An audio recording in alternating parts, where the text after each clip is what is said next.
Hello, everyone. Welcome to History with Hersaphat. I'm your host, Chris, aka Hersaphat. Today on the podcast, we'll be continuing our discussion of the decade that was the 2010s with the year 2015. The views shared on this podcast come from your everyday, ordinary people. My hope is that it'll give a unique perspective on history. For future podcasts, going to be doing the years 2016, 2017, and for those that listen to our podcast via Spotify, Apple, or Google, we also have a YouTube channel showcasing a number of top-notch videos, highlighting some borderline funny moments from our podcast for your viewing pleasure. Don't forget to like, comment, and subscribe to the channel. Your support is greatly appreciated. Back with us again, we have Brad and Nick. Hello, you guys. How you doing today? Not too bad. Hey, Pretty good. doing all right. How are you, Chris?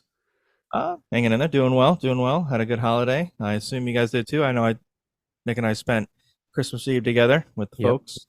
Nick got that's sweet. he got an excellent gift from our mom. I did. What was it? It was an elf T-shirt, Like the movie Elf? like the movie Elf. You serious? I'm not even kidding you. An elf T-shirt. It says, "What was it? Smiling is my favorite." What? How old are you? What do you think about that, Brad? What's that? I was gonna say, how old are you? If you don't mind. I am 32 years old. At the time you were 31, because your birthday is the That's day true. after. That's true. So as a 31-year-old man, Yeah. your mother gave you a T-shirt. Right. What was that again? It was an elf T-shirt Yes. that says, "Smiling is my favorite." Okay. Yeah. So how many times have you worn it? I have I haven't worn it at all. Des has worn it mainly. Nice. Yeah. An Elf, a movie that is 20 years old. Correct. Yes. Yes, 20 years old. And at no point has Nick even mentioned the movie Elf in any sort of positive light to my mother, as far as I know. I don't remember No. you ever. You know, a movie I really love, Mom. The movie Elf. Right. You ever get any chance to get me any clothing with any Elf related stuff on it? Get me that. Absolutely. Yeah. I was hoping it was like pajamas. Like wasn't too far off, but something of that variety. Right. But Honestly, it would have been.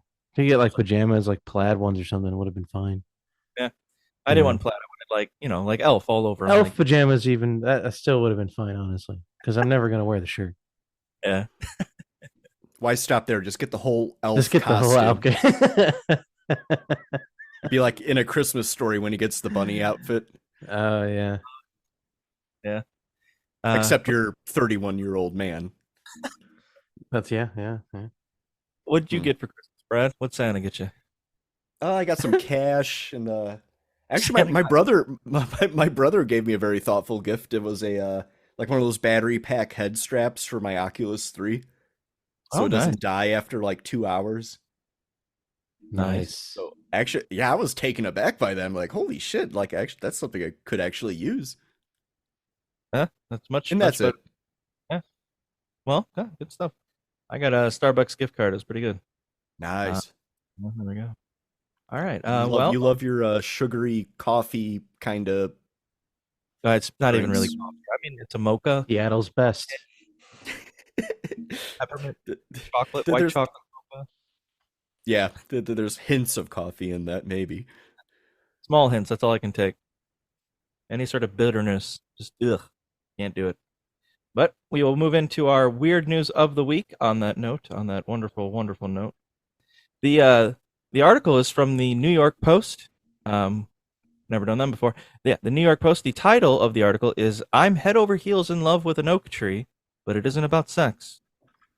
Well, that's a relief. Okay. This was published on December 26th of 2023. If you fall for a tree in the woods, does it make a sound? Oh A self-proclaimed- God. I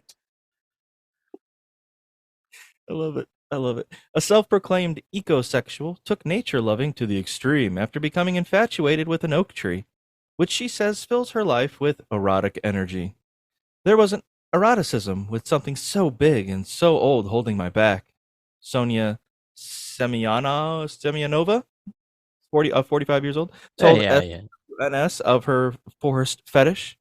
She is a self-proclaimed ecosexual, defined by "Here come the ecosexuals" as a person who finds nature romantic, sensual, and sexy, and often imagines Earth as their lover.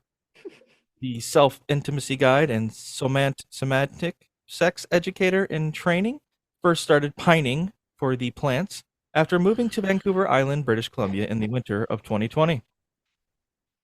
Semyonova, I guess it's Semyonova, let's call her that, who also specializes in erotic storytelling, said she lay eyes on the giant oak tree while on her daily nature strolls during lockdown. "I was walking a path near the tree 5 days a week for the whole winter," the nature lover explained. "I noticed a connection with the tree. I would lie against it." The naturalist connection continued to grow stronger like a piece of oak until summer of 2021, when she started developing erotic feelings for the mighty hardwood. Describing her sappy romantic yearnings, Semyonova said she loves the feeling of being tiny and supported by something so solid, and the feeling of not being able to fall. Branching out into love with other life forms might seem weird, but the tree hugger says that being with people just doesn't compare. "The presence I feel with the tree is what I'm looking for, but that's a fantasy with a person," Semyonova lamented. "I had been craving that rush of erotic energy that comes when you meet a new partner, and that is not sustainable." Semyonova clarifies that she doesn't physically engage in intercourse with the tree, but rather the tree erotic experiences is all in her mind. A big misconception is that ecosexuality means sex between people and nature. It's a different way to explore the erotic, the forest fetish explained. "To watch the changing of the seasons is to me an erotic act. You go from death and winter, and then everything comes alive in spring and mates. These salacious plant cravings might seem like a perversion. However, the extreme leaf peeper claims that ecosexuality is already present in a lot of people, and that getting in touch with our roots could solve a lot of climate issues. There's a reason we want to go for picnics in parks and take hikes in nature," Semyonova declared. "What we fail to notice is that the reason we want to is to tap into the life force that comes from these things, which is the erotic." She added, "I believe that we could gain from having a more symbiotic relationship with nature." And that is the article. It's bullshit. Yeah, I mean, I really love hiking and going out into nature, but I'm not doing it with a boner, you know? Right. Yeah. I do feel a sense of calm and ease when I'm like out in nature. It's really wonderful, but no boners. So I don't know. Right. Yeah. Could you imagine that? Just everyone just becomes like a thing. Just like people, like whole families taking walks in nature in the park or whatever it is, or a trail. And everyone just got like hard-ons. And, "Oh my God, look at this tree." Yeah, right. Everyone is humping trees and digging holes in the ground so they can fuck the earth. Yeah. Motherfucker. Oh, Mother Earth fucker. Yeah. Jesus. Oh my God. What would Jesus do? All right. Okay. Okay, that story reminds me of a documentary that everyone should watch called "I Married the Eiffel Tower." Oh, from 2008, okay. And it's about people who love inanimate objects. Dude, that is weird. No, it's a great documentary. It's really fucking weird. Where's this on? There are parts of it on YouTube. I see. Like you got the guy who's in love with a theme park ride. And he like gets underneath it and like rubs the grease all over his face. Oh, wow. He's like, dude, kisses this gotta it. be fake, right? It's gotta be. I hope so. There's like this My Weird Obsession or something like that. Yeah. My Strange Addiction. Mm-hmm. No, My Strange Addiction or whatever. Yeah. And most of that shit's staged, right? You know, and like fake as hell. Yeah, I hope people aren't compulsively eating like pillow stuffing or cushions. Whatever. Yeah. I would hope so, but part of me wants it to be real. Like, man, people are just that messed up.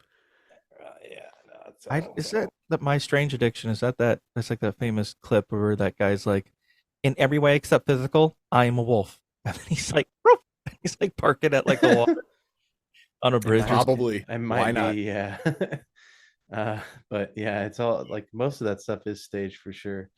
And I know this for a fact only because it's kind of obvious, but also there's this guy who was in Whitest Kids You Know, and he was in an episode claiming to be really? one of like the boyfriend of someone who had this addiction of like bug collecting. And it's like, dude, I know this guy. Like, I don't know. I mean, like, I don't know him, but it's like, I know of this guy and he's an actor. Yeah. So it's like, done. Like, most of them are all no names because it wants to be like, seem like people, but yeah. Yeah, like Jerry Springer used to do that sort of stuff. You just bring on people to pretend they have these crazy shit going on, and you can tell a lot of people are the greatest actors. So they'd be like, "You slept with my brother, and I am upset with you, girl." And then it's just like clap. Oh, you know. Yeah. The best one was I married a horse. Yeah. They brought this little horse, and it was like a blind guy who married the horse, and they were like kissing each other on stage. And Shut the fuck no, seriously, I married a horse. Look up that episode. All right, we'll get going here. We're gonna start out with there. That might be the longest intro we've ever had. We haven't even gotten to the timeline yet. This should be good. Right off the gate. Okay, we're gonna get now to our timeline portion of the podcast with the timeline of the year 2015. This is gonna be a tough play. The Cubs with the World Series. The Occupy Wall Street movement is reaching a flashpoint. There have been 2 explosions today at the Boston Marathon. 2 explosions near the finish line just a short while ago. The Lannisters send their regards. Court making same-sex legal. Steve Jobs, the visionary founder and leader of Apple Computer, has died at the age of 56. So y'all need to hide your kids, hide your wife, and hide your husband because they raping everybody out here. Thousands of women around the world spoke out against sexual harassment using just 2 words, Me Too. Eat bread and desserts and just get all fat and sassy. President Trump has just been impeached on both Article 1, abuse of power, and on Article 2, obstruction of Congress. And on January 3rd, 2015, Fox News Channel's Huckabee concludes its run, ending amid speculation that the show's titular host, former Arkansas Governor Mike Huckabee, was considering a run for political office. The speculation would come to fruition on May 5th when Huckabee announced his candidacy for the U.S. presidency in 2016 to resounding silence. On February 14th, 2015, NBC Nightly News anchor Brian Williams apologizes for incorrectly stating on numerous occasions that he had been aboard a helicopter shot down by enemy fire while covering the invasion of Iraq in 2003, but insisted direct responsibility for the invention of the Snuggie. On March 25th, 2015, pop group One Direction announces that Zayn Malik had left the group. For those under the age of 25, it was a complete heartbreak. For those above 25, a promising sign that the bad times won't last forever. On April 29th, the World Health Organization declares that rubella has been eradicated from the Americas, or so the Germans would have us believe. On May 21st, 2015, TLC suspends broadcasts of the series 19 Kids and Counting in the wake of revelations against Josh Duggar, the oldest child of the 19-child family. The revelations allege that Duggar, as a teenager, engaged in unspecified inappropriate acts of incest with his sisters and others. He would later also be outed as an adulterer after his account on Ashley Madison was exposed in the Ashley Madison data breach. The Duggar family and TLC mutually agreed to end the series permanently on July 16. A spokesperson for TLC told reporters, TLC is a channel that welcomes all walks of life, from My Strange Addiction to Buying Naked, from Breaking Amish and Secretly Pregnant to Extreme Cougar Wives. However, we have yet to include a show about incestual relations. When we agreed to do the show, the Duggars never mentioned how Josh was involved in such activity. We're going to workshop the idea, and if it'll indeed be the ratings juggernaut we hope, we'll be bringing our Thursday night incestual power hour to the forefront. On June 7th, 2015, actor Christopher Lee dies at the Chelsea and Westminster Hospital in London at the age of 93. Lee was a world-renowned actor, known most notably for his roles as Dracula, Count Dooku, and Saruman from Lord of the Rings franchise. Lee's booming, deep voice was used for numerous villain roles throughout his career. His magnum opus would undoubtedly be in 1990 when he would play Dr. Catheter in the award-winning film Gremlins 2, The New Batch. On July 7th, yeah. 2015, Oh, really? yeah, someone like sneezes into a Kleenex and he's like, "Can I have that?" And she's like, That's right. on July 7th, 2015, in quite possibly the least surprising major news event of 2015, Subway and its spokesman, Jared Fogle, mutually agreed to part ways after the FBI raided his Zionsville, Indiana home during a follow-up investigation regarding the arrest of the former head of his foundation, who was charged with possession of child pornography in April. Fogle pleaded guilty to possession of child pornography and having sex with a minor a month later. During his interrogation, Fogle was reportedly shocked to learn that his infinite supply of free Subway sub cards would not prevent him from getting repeatedly shanked in prison. Before you move on, I was actually working at Subway during this time, and just like maybe like a month before this happened, we like Sharknado movie was coming out. It was supposed to have Jared on it, or Jared in the movie, and so we were putting up like these little poster things around, and not shortly after, obviously we had to take them down, and then I had to sign a contract to say that I can't talk about any of it with any customers. So you're like making a customer sandwich, and they're like, "So yeah, that Jared, the child porn." You're just like, it's confidential. I want extra pickles. Just no like, joke. I literally had to do that. Me and a buddy of mine, Dan, who actually listens to this podcast. Shout out to Dan. Hey, Dan. And yeah, we actually had to say that to people. Like, and of course, Dan was the one who was like, "Sorry, sir, that's confidential. I can't share that information." As if he would know, like, right? everything about it. Exactly. But it's a dark day for Subway. Yes.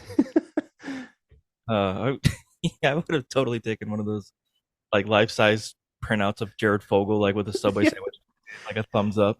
Oh, dude! I mean, someone hid a life-size thing. I don't think it was Jared Fogle. It was like some soccer player. They hid him in like the cooler when they closed at night. So when they opened, they scared the hell out of them. Mm-hmm. All right, move on here. On August 30th, 2015, legendary horror director Wes Craven dies at the age of 76 from a brain tumor at his home in Los Angeles, California. Craven was famous for a number of horror classics such as Nightmare on Elm Street, Scream, Last House on the Left, The Hills Have Eyes, and People Under the Stairs. Known for his risk-taking, Wes Craven attempted to change genres from horror to horrifyingly bad when he made Vampire in Brooklyn in 1995. On September 28, 2015, NASA announces that liquid water has been found on Mars. Following the announcement, the U.S. government announces Operation Red Planet Liberation Storm, an all-out radical depletion of Mars' natural resources. On October 14th, 2015, Abby Lee Miller, the star of the Lifetime reality series Dance Moms and Serial Nutjob, is charged with 20 counts of bankruptcy fraud after it was revealed that she concealed income and assets received in 2012 and 2013 that totaled up to $755,000. Perhaps the worst crime she committed would be introducing the world to the existence of Dance Moms. On November 6th through the 13th, 2015, with a record of 7 days and 18 minutes, visiting 50 states, traveling 17,000 miles, and delivering 104 forecasts, NBC personality Al Roker sets a new Guinness verified world record for the fastest time to report a weather forecast from all 50 United States. His week-long marathon, dubbed as Rokerthon 2, and broadcast on Today, began in Honolulu, Hawaii on November 6th and ended at NBC's headquarters at New York City's GE building on the 13th. Roker would make an announcement for Rokerthon 3. He intended to live stream himself continuing to eat his 300-pound ham sandwich, which he mentioned was currently back at home, nestled safely behind his refrigerator. On December 20th, 2015, during the final moments of Miss Universe 2015, host Steve Harvey mistakenly announces Miss Colombia as Miss Universe winner and Miss Philippines as the first runner-up. However, moments after Miss Colombia's crowning, after being corrected by pageant officials backstage, Harvey apologized and revealed that he had read the card incorrectly and that Miss Philippines was the actual winner of the Miss Universe title. Paulina Vega of Colombia, who won the title in 2014, then handed the crown over to Miss Philippines before the broadcast abruptly ended. Harvey later issued a second apology for the error to both contestants on Twitter, which he later reposted after correcting spelling errors of the contestants' representative countries. For this egregious mistake, Steve Harvey was tarred, feathered, and whipped through the streets, being forced to repeat "survey says" while getting spit on. Shame. Shame. Boo. Boo. Oh, God. That will do it for the timeline there of 2015. The Duggar one was kind of dark. Yeah, I watched that the podcast, the documentary. Yeah. On that. That was crazy documentary, man. Yeah, I was so shocked that a family had 19 fucking kids. Right. Saying, like what? Has some issues. Absolutely. And like, not only that, his sister's like, it was only over the clothes. It wasn't any big deal. You know. Yikes. What the hell? Yeah. If there was ever a poster, to see if my abortion is maybe necessary, let's see. 19 kids in county is probably a good place to start. Good Lord. All right. Well, that will do it for our timeline of 2015. Yay. All right. We will now move into great part, the movie section of the podcast with the movies of 2015. Now's not the time for fear. That comes later. Sell me this fucking pen right here. $1 million isn't cool. You know what's cool? You? $1 billion. It was perfect. Somehow Palpatine returned. Take your hands off my lobby boy! Chewie. We're home.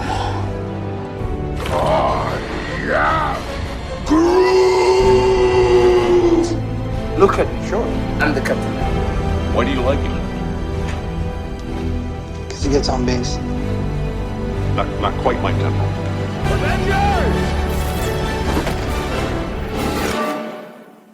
Assemble.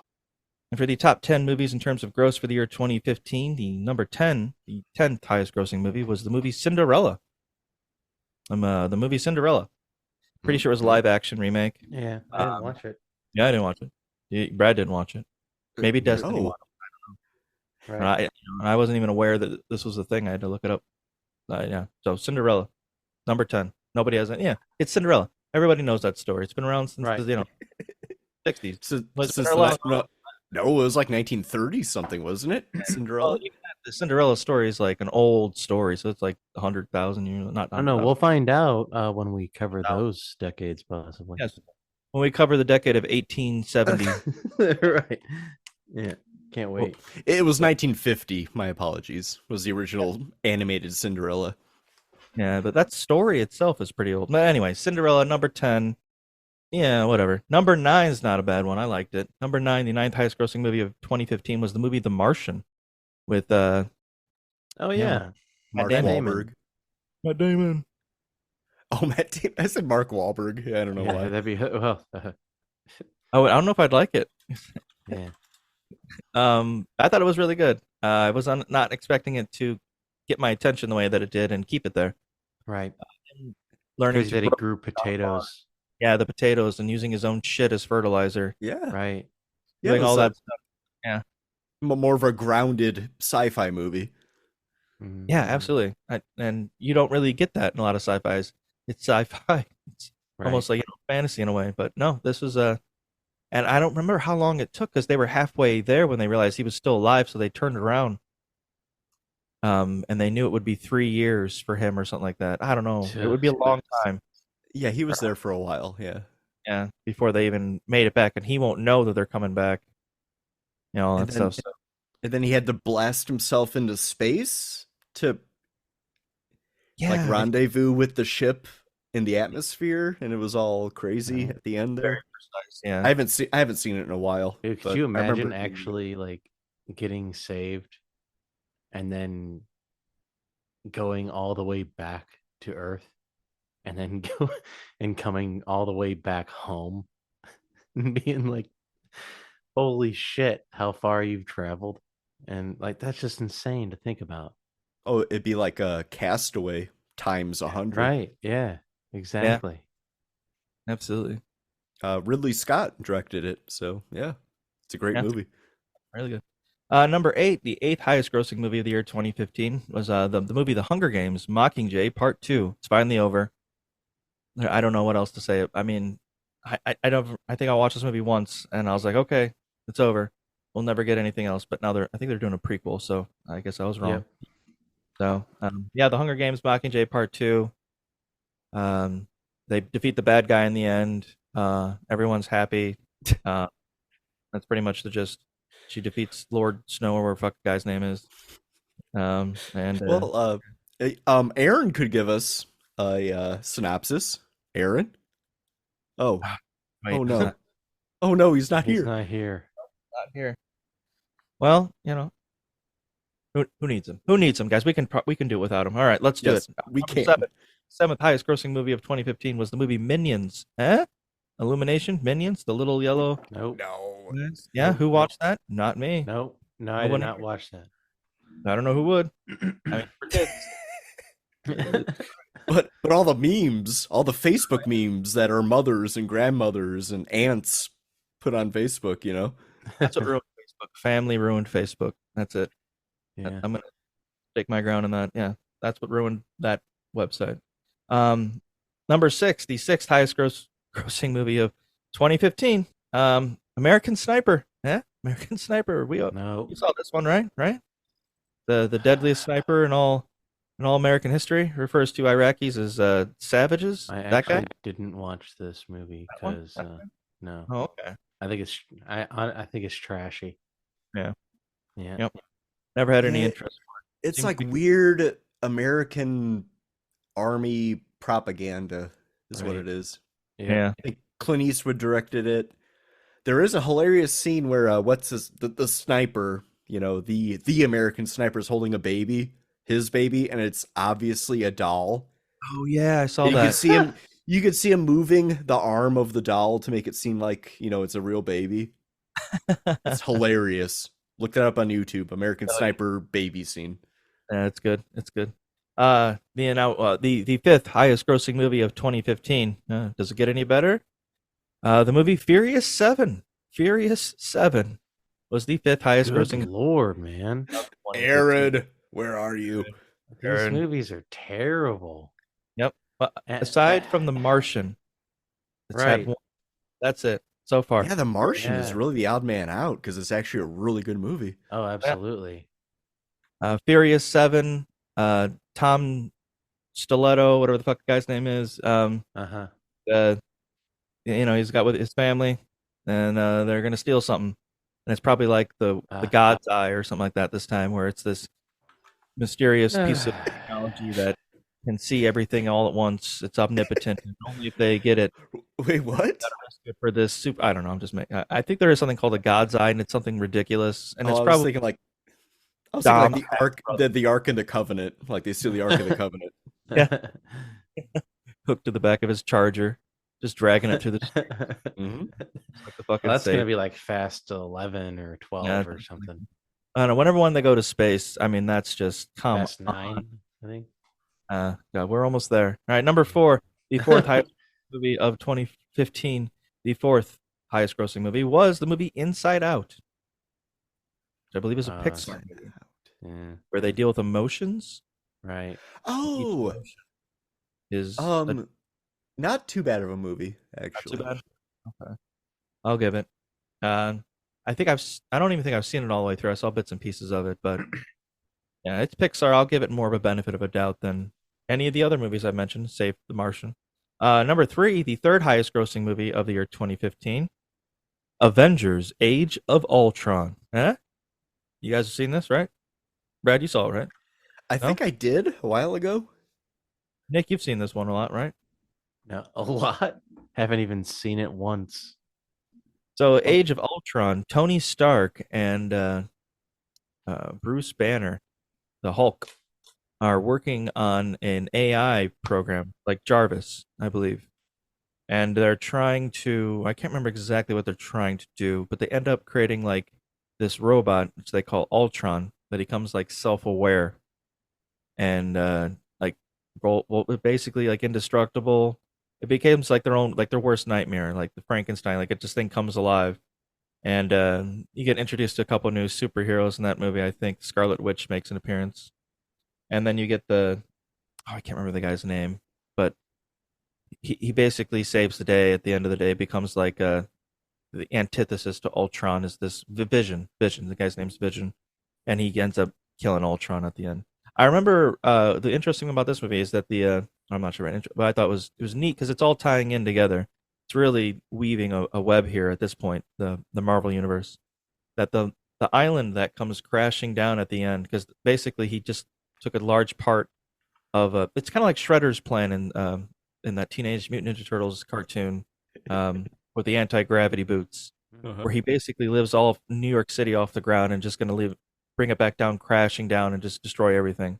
That was the idea, is that he was going to take like this big chunk of land, this city or whatever Ultron was, and just like lift it up. Okay. And they end up thwarting his plan, the Avengers do. But the land still comes and crashes down, and a lot of people die.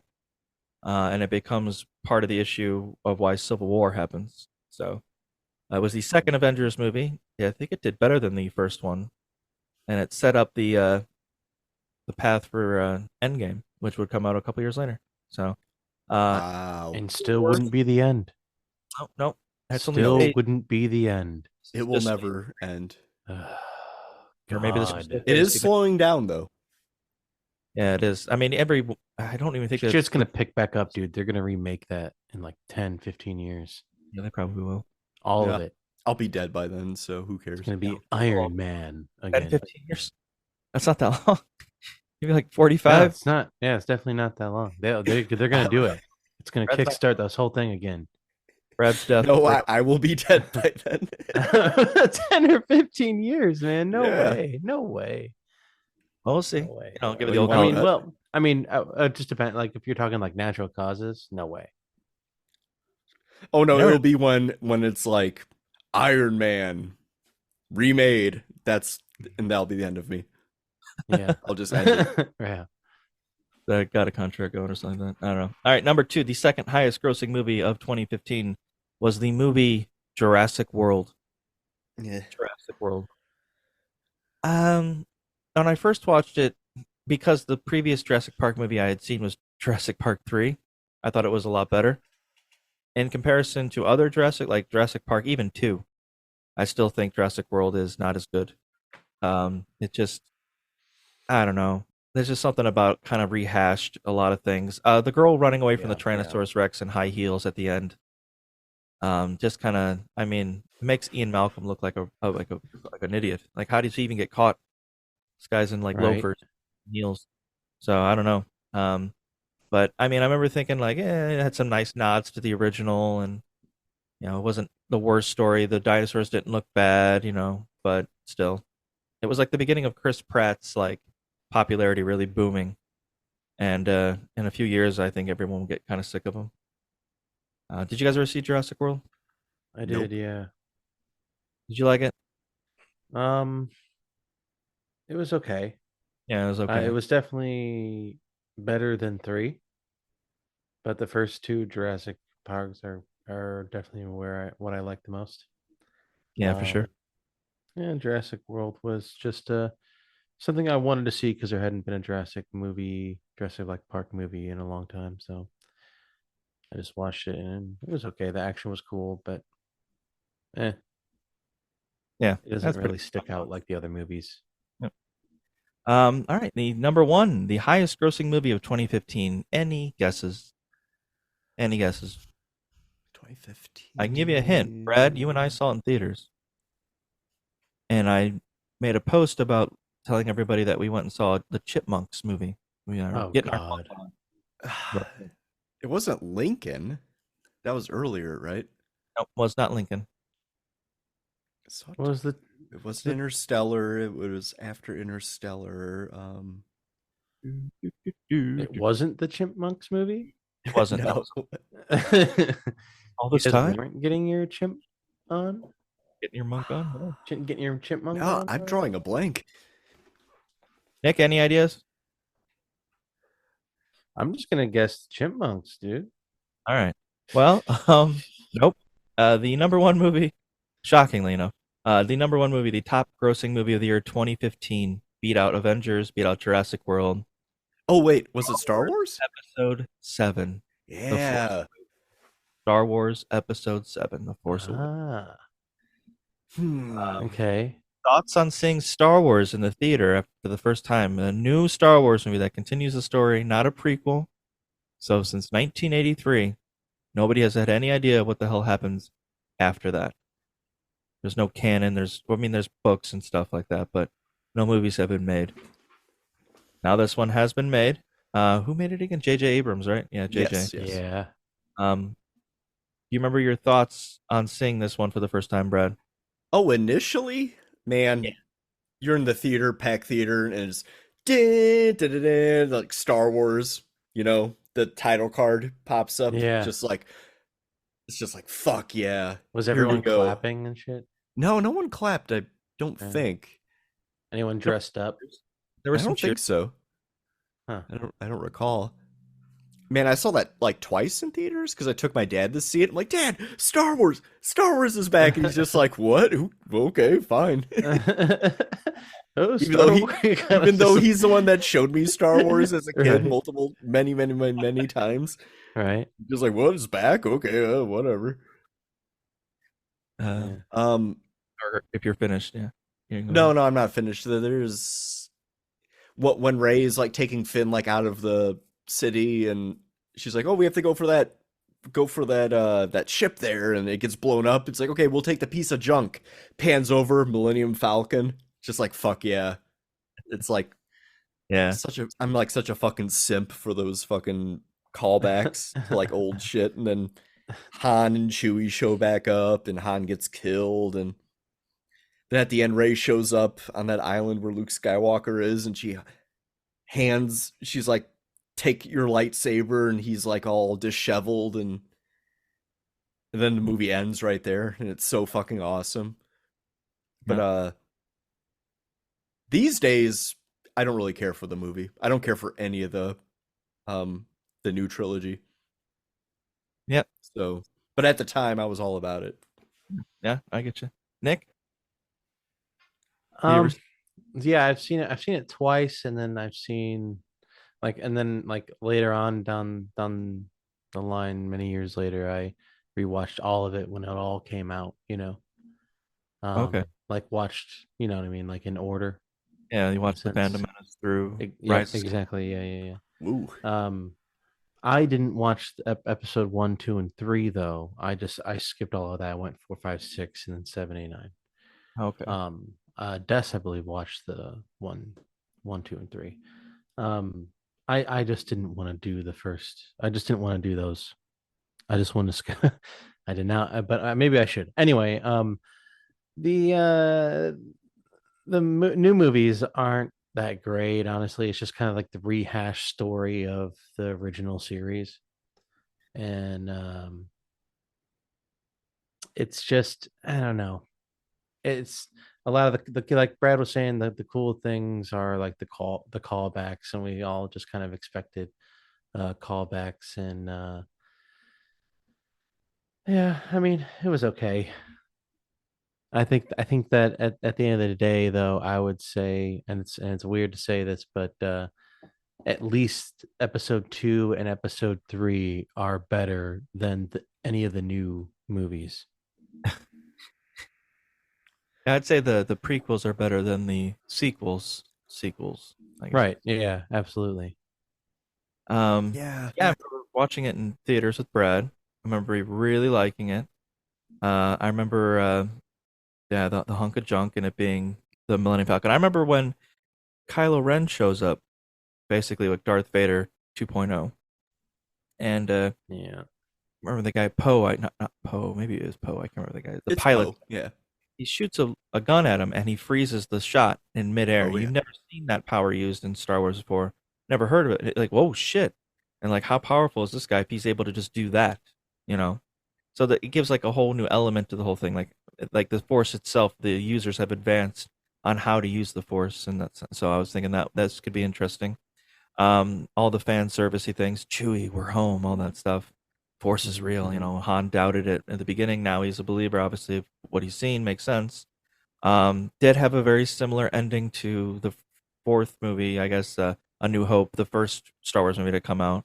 Again, just like Return of the Jedi as well, giant death machine, the planet's destroyer, solar system destroyer now. Right. One minor weakness, and we'll exploit that, and there we go. Yep. Win the day. It's the same thing again.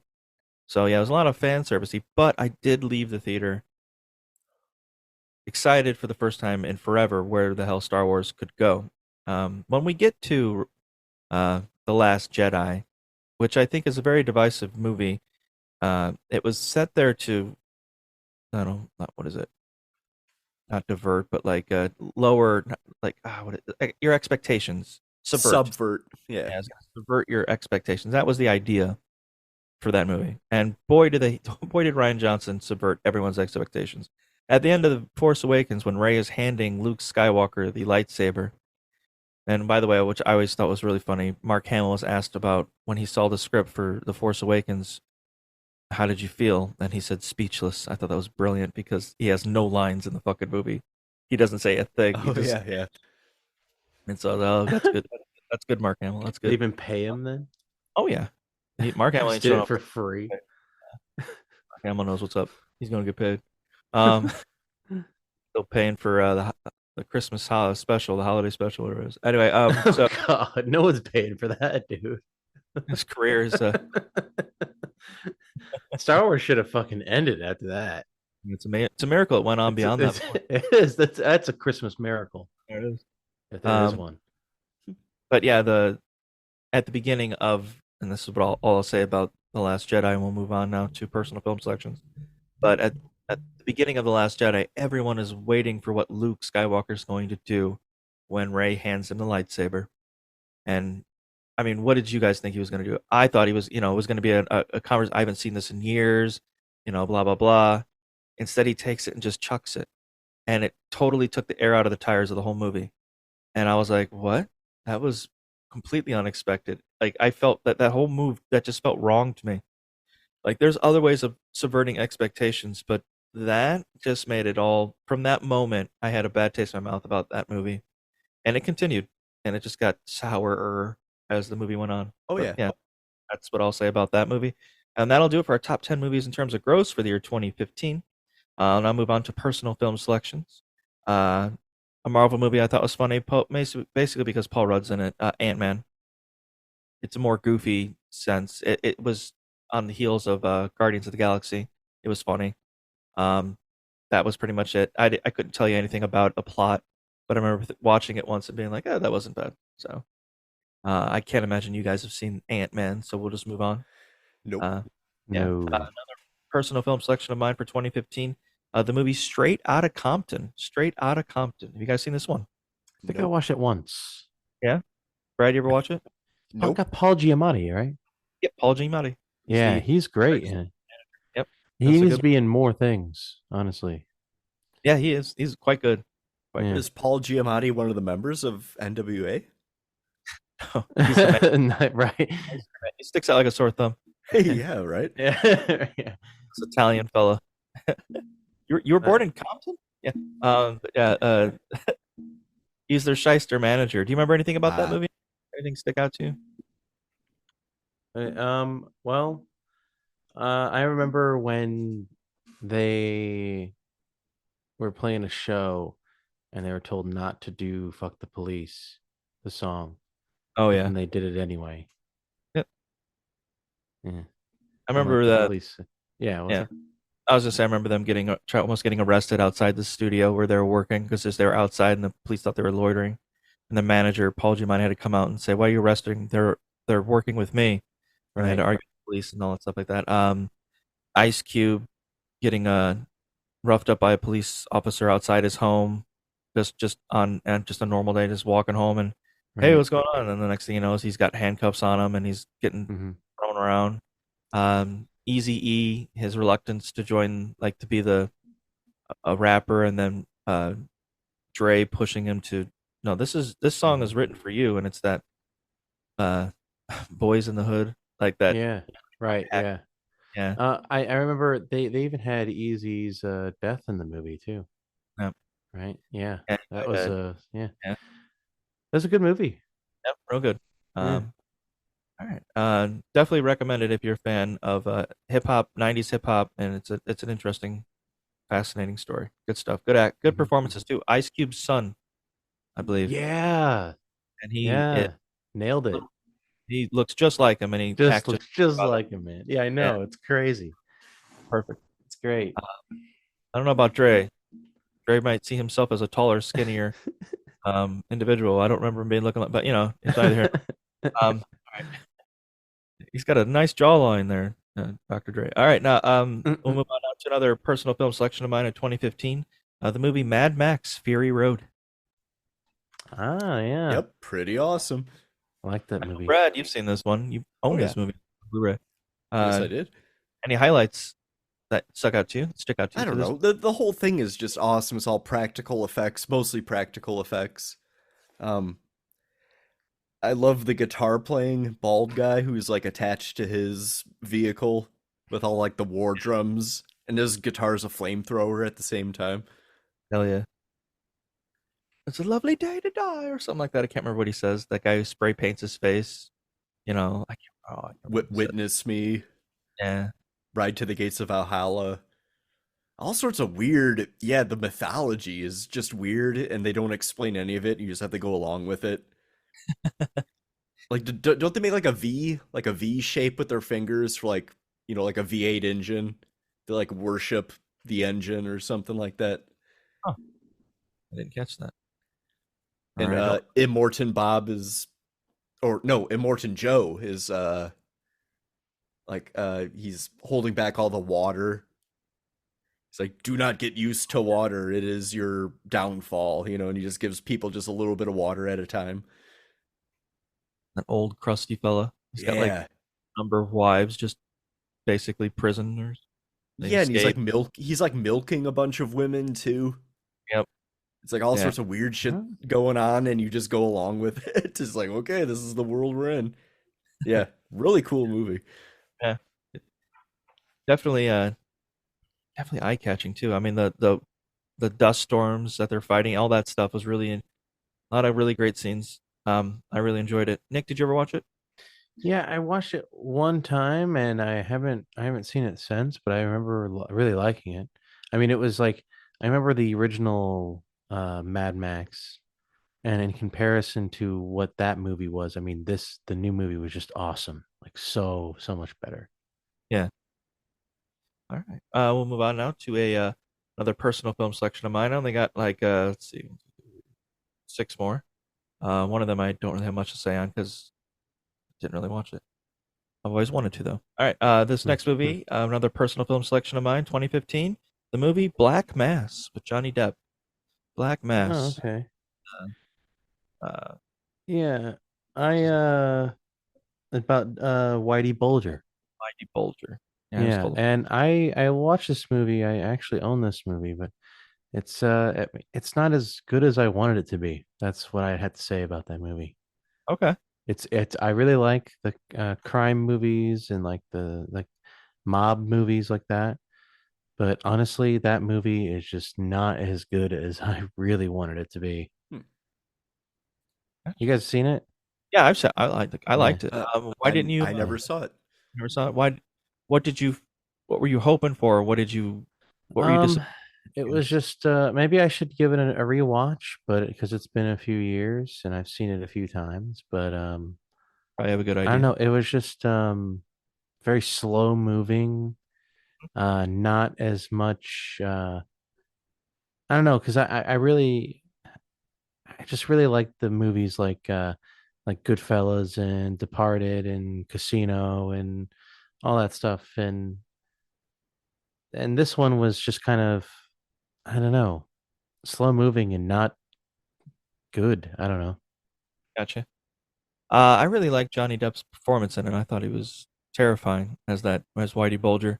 Mhm. There's a scene where he is like the wife of like one of the police, one of the people that are in the FBI that doesn't like Whitey, but he's like the kid who Whitey like helped save when he was younger, from getting beat up, so he felt like he owed Whitey like his whole life.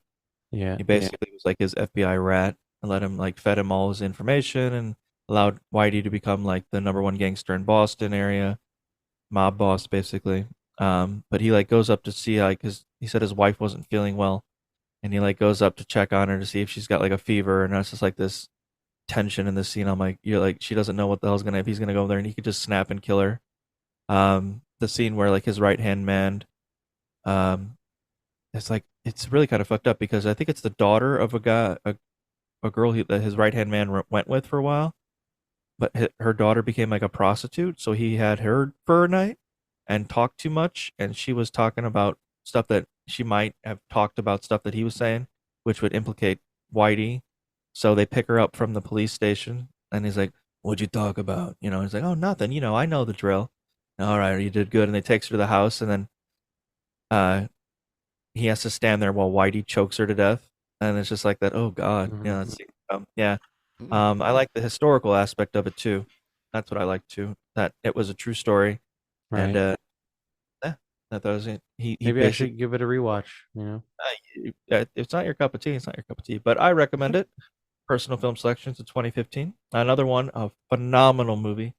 It's one of my favorite movies. One of my favorite movies ever. Definitely one of my favorite movies of the decade of the 2010s. I just watch it. I almost like miss it, and I have to watch it again. It's a movie called The Big Short. The Big Short. Oh yeah. With Ryan Gosling, Steve Carell, one of the Logan Roy kids, from Succession, the movie. Yeah. Oh God, who else is in that movie? There's so many people in that movie. But it's a really good movie about the financial crisis of 2008, the housing collapse. Yeah. What everything that led up to it, people that Christian Bale's in it. He's great in the movie. You'd love the music he listens to, Brad. It's like Candle Corp. I've seen it once. Did you like it or did you not? Like it? It was fine. I don't really see what the big deal about it was, to be honest. Nick, did you watch? You watched it, right? Oh yeah, I've seen it a lot. I like Steve Carell's performance. Yeah. I mean, everyone did a fantastic job. It's just the way that it's shot and the dialogue is fun. It just makes it fun to watch. And Succession is very similar in that regard. It's got it's almost like a handheld zoom in real quick, sort of, fast talking dialogue, that sort of thing. But yeah, I like how it's like different stories of people and how their involvement or their them finding out about it and how they deal with it basically is great. Brad Pitt's in that movie, plays a off the charts guy. Yeah. Trust anybody. Don't call me on this line. You know not to call me. He's got these two kids. Yeah, the great scene when he was explaining the whole thing. You know what I'm talking about? To the kids, right? Well, yeah, when he was like explaining it about like how like the market's gonna crash and stuff when he brings it in. He's like explaining it to like all the people there. I don't know. I can't remember that scene. I remember the scene where they were all excited because they were right and they knew they were going to be right and that the whole thing was going to collapse. And they were all excited because they just basically gotten a bunch of money, right? Like millions and millions of dollars. And he's like, stop clapping, stop screaming. You do realize that this is people's homes, this is people's pensions, this is people's this. A lot of people are going to lose a lot of money. A lot of lives are going to be ruined. So do not clap.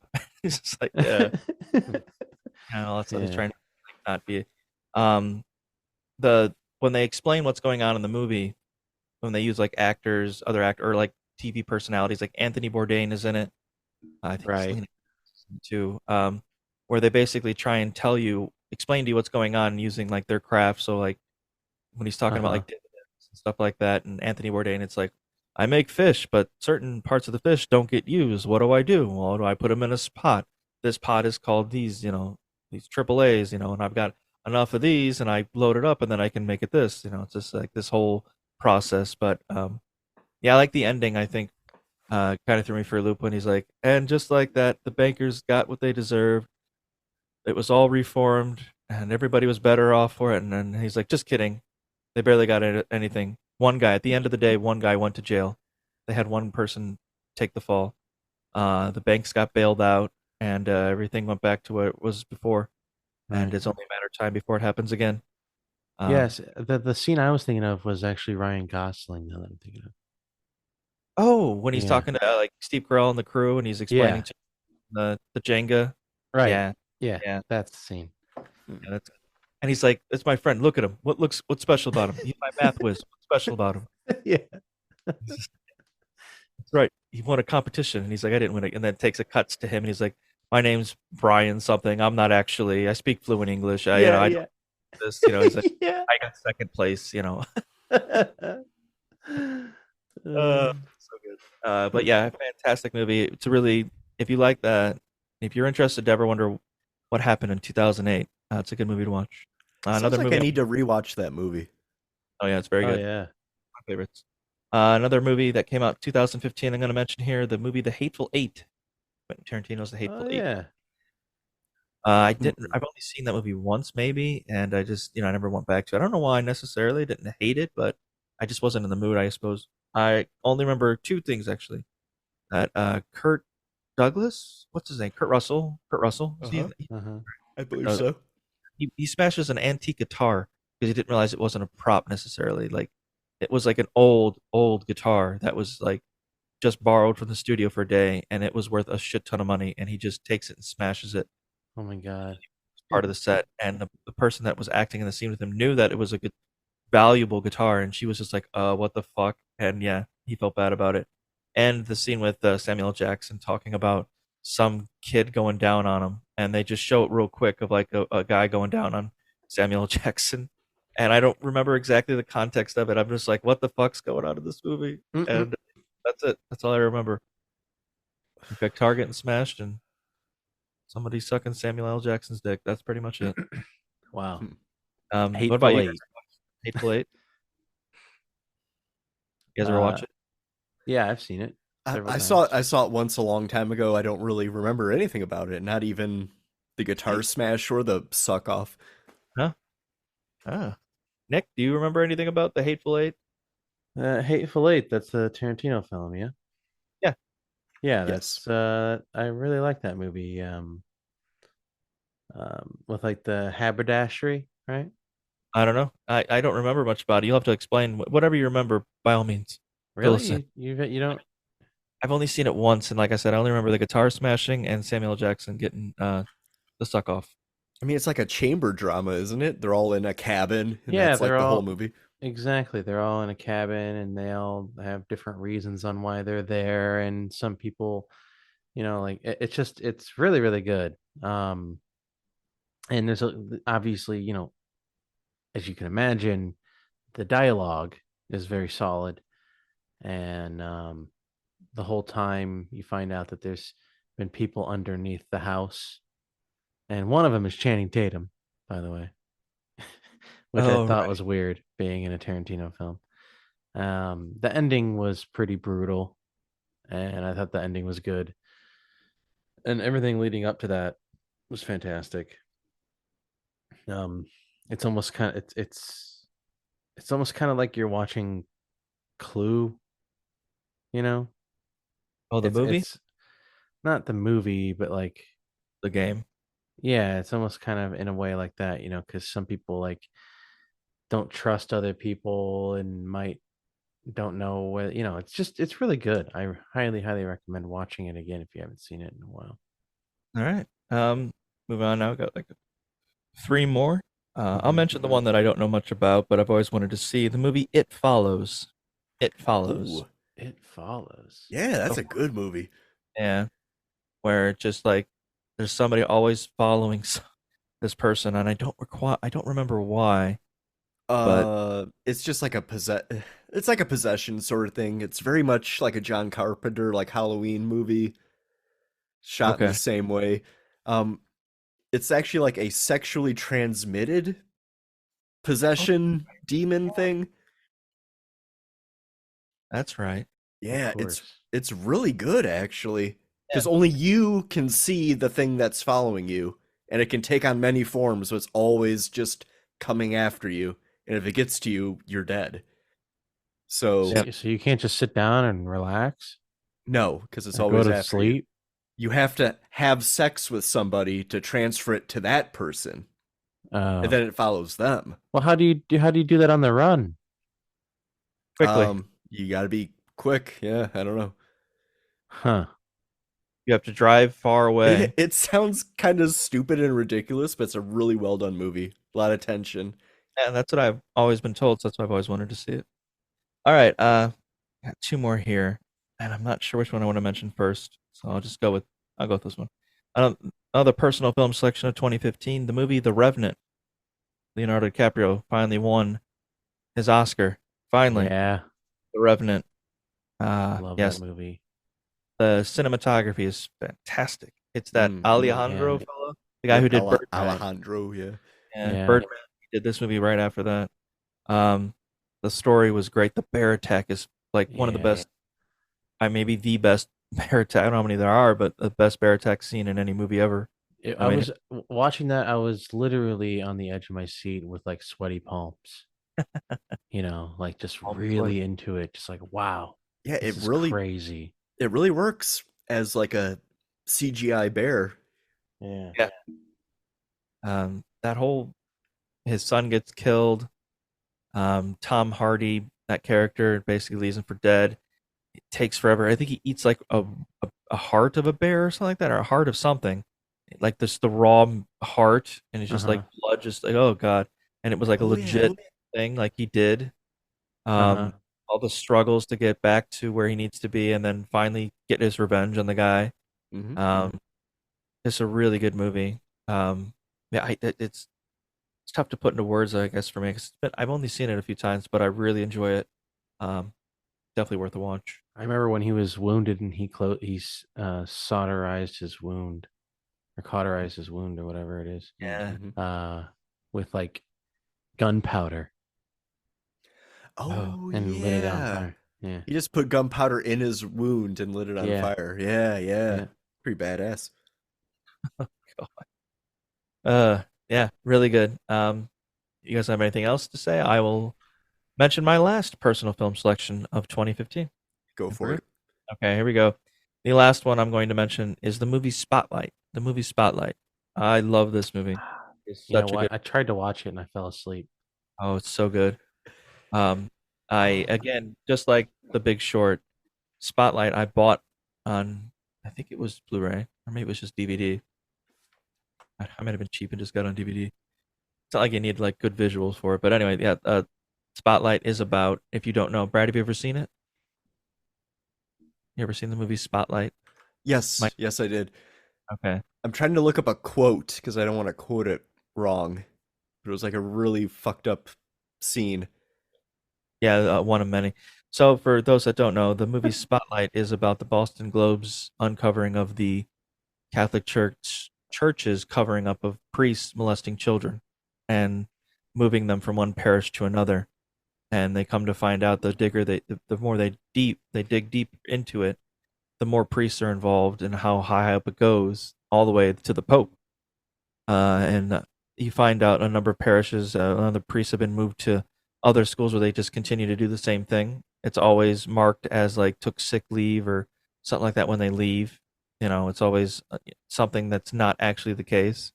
Numerous kids come forward, complaints about to the parents, and nothing is ever done. It's all swept under the rug. It's a really harrowing story of the Boston Globe's investigation into that and everything they uncovered, and that it still goes on to this day. And it's crazy, but really good and heartbreaking, but fantastic movie, I thought. Go ahead, Brad. Do you got the quote yet? It was something like the journalist goes to the old guy's house. Yeah, and she goes to ask him about if he knew anything. Yeah, it's like, how would you know? And he's like, oh, I was raped. Like Yeah. he just says it so nonchalantly. Yep. Which, god damn it, I wish I knew more of the context of it. But if you're watching the movie, it's like pretty fucking mind blowing. Yeah, and really fucked up. And she's just doing house calls, talking to people that worked at that church or whatever, or were part of it. And she was just, casually, "What's your name? What's this?" And he's like, "You ever noticed anything like, any children get, molested or something like that?" And he's like, "Oh yeah." And he's just like, "Oh, the same happened to me. I was also raped, and I learned, And it was just like this common thing. That's just and what and the scene just like ended right there. So you're just like, what the fuck? Well, his caretaker, his sister or something like that came in and was like, "Billy, who are you talking to?" Oh yeah, Don't talk to him. Go. You need to leave us alone. And then closes the door on her face. She's like, "What the fuck?" So yeah, and it goes far into the political landscape as well. Nick, you've seen this movie, I know. Anything that stayed with you? Yeah, I mean, I didn't watch it entirely because I remember I watched it and I like fell asleep because it was like so late, and I never tried to watch it again. So I need to watch it again. Yeah, try to stay awake. Yeah, very good. All right, well, that will do it for my personal film selections of 2015. It has some of my all-time favorites are in 2015, like Big Short, Revenant, I guess, Spotlight for sure. But a lot of terrible movies. Speaking of which, the worst movies of 2015. We're gonna get to that now. The Human Centipede 3 final sequence. Oh no! Apparently, that the warden decides he wants to do the Human Centipede project, but now he's gonna connect every single person in the prison together in one centipede. He sure does. Yep. So just really gonna be a bit longer, I guess. Oh, it's very long. It like loops like up and down, like a game of Snake. If you played Snake.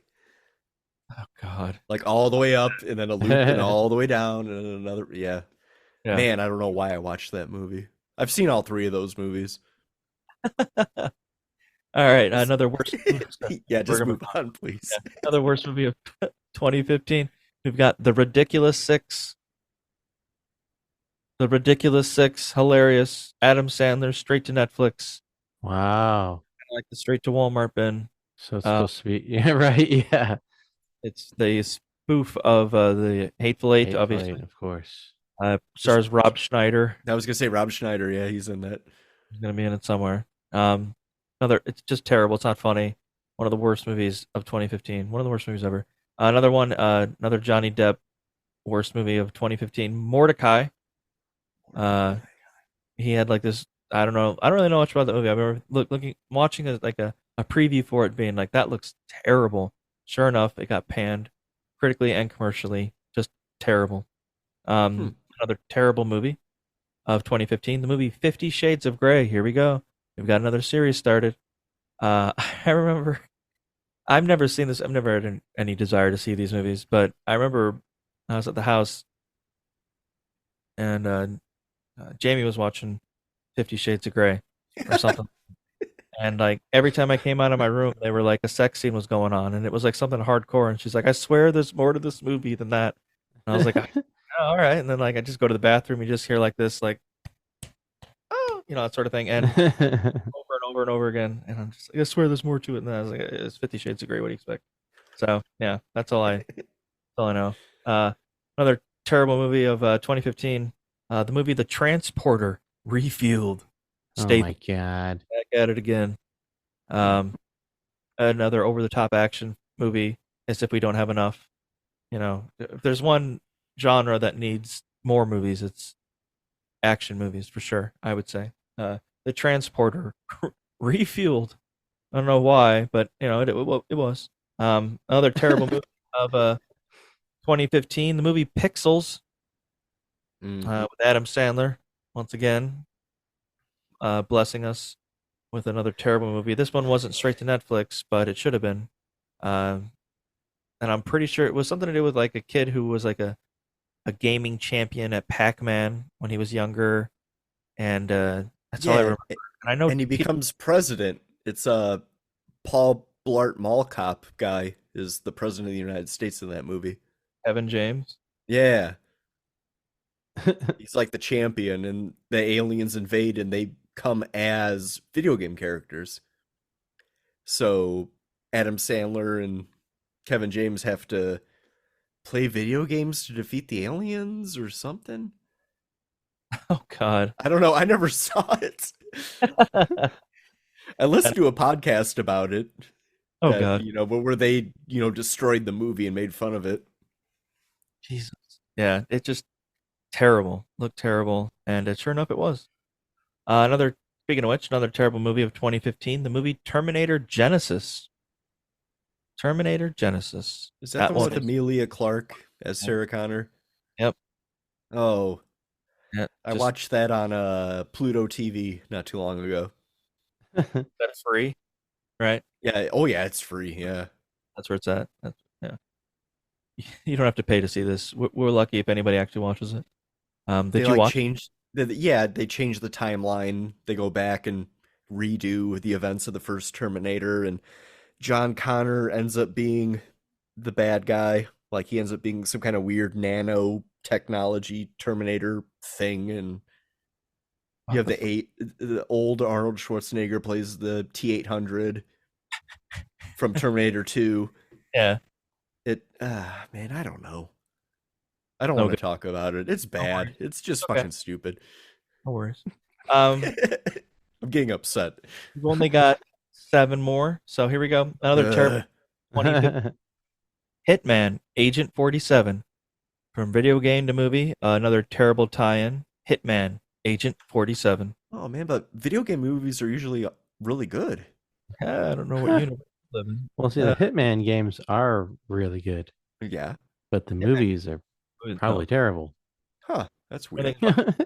Hitman that I really like when I played the game was you could turn on all these cheats and codes, so there'd be like low gravity, so you'd shoot somebody and they just go flying into the sky. Oh, that's cool. Is that in the movie? No, of course not. Yeah. We'll move on now. I've only got now 5, 6 more. So the movie Fantastic Four, the remake of Fantastic Four. Miles Teller is what's the doctor's one of the I can't remember the guy who stretches. Dr. Fantastic? Mr. Fantastic. Mr. Fantastic, yes. And got Dr. Doom and all that, and again, just not good, terrible, panned both critically and commercially. For whatever reason, Fantastic Four can never get off the ground. In the early 2000s, they had the Jessica Alba, Chris Evans, future Captain America. Chris Evans is the Flame guy.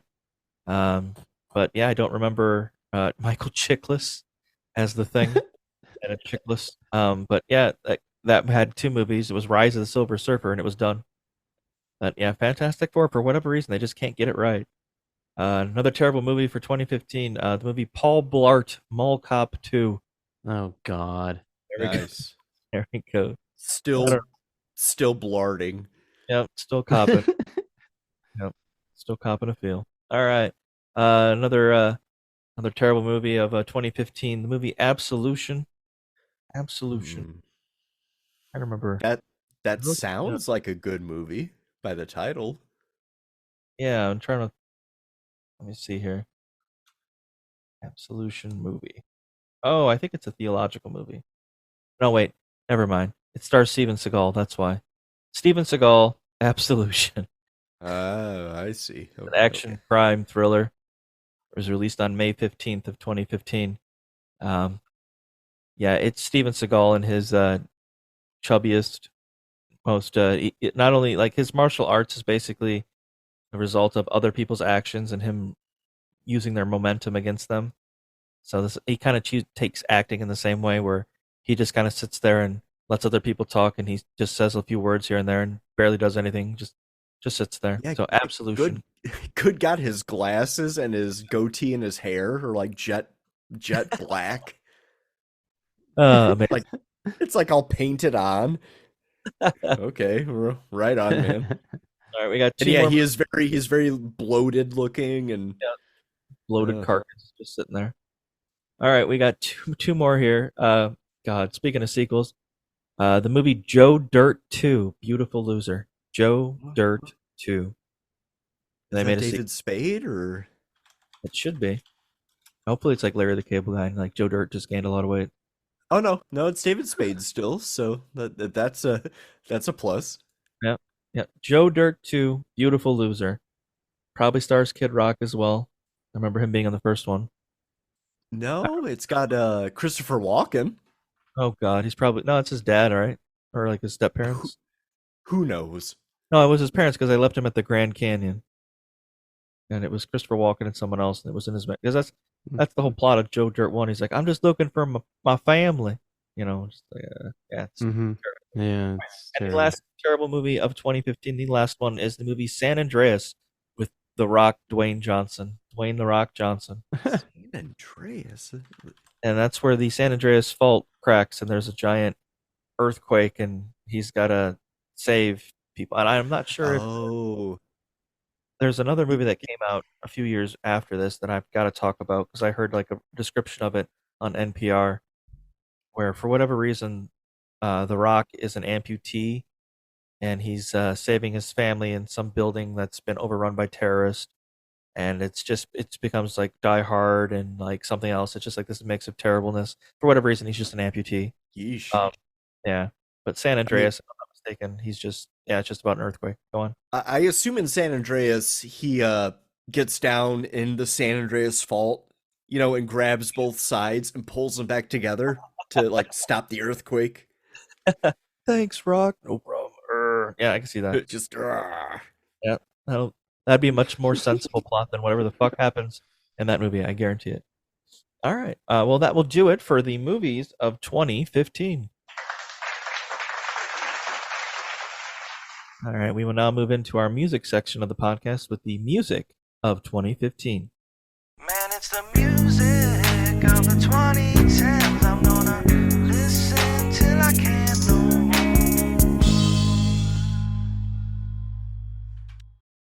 And for albums that went number one in 2015, the album 1989 by Taylor Swift went number one. Woo! Again. Yep.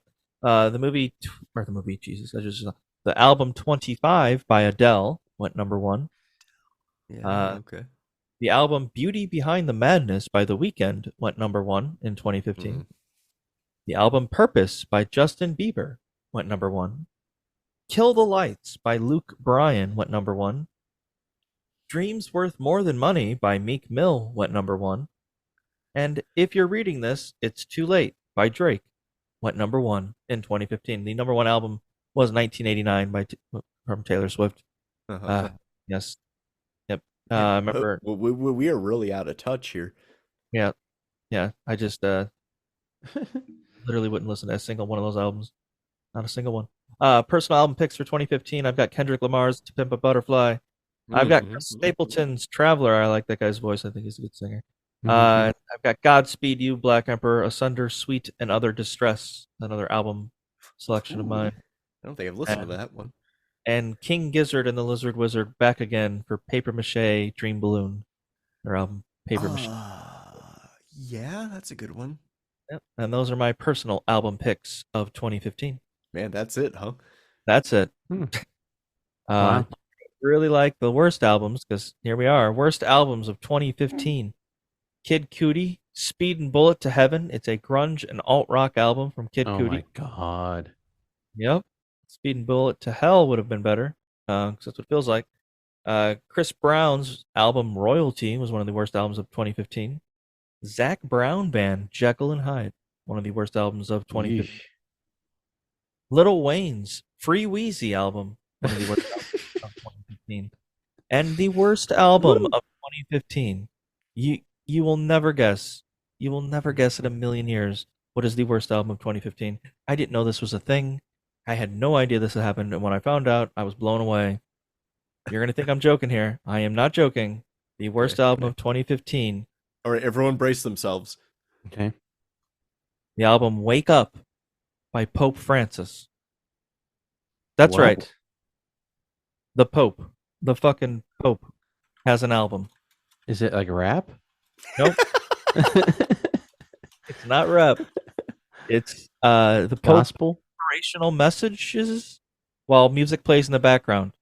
Wow. Don't worry. Okay. One of his songs made the worst songs of the year, so it will be playing at the end. Nice. I'm looking at the track list, and a lot of them are in Latin. It seems. Yep. And it's like, do good to people all around you. Remember to take care of yourself and others.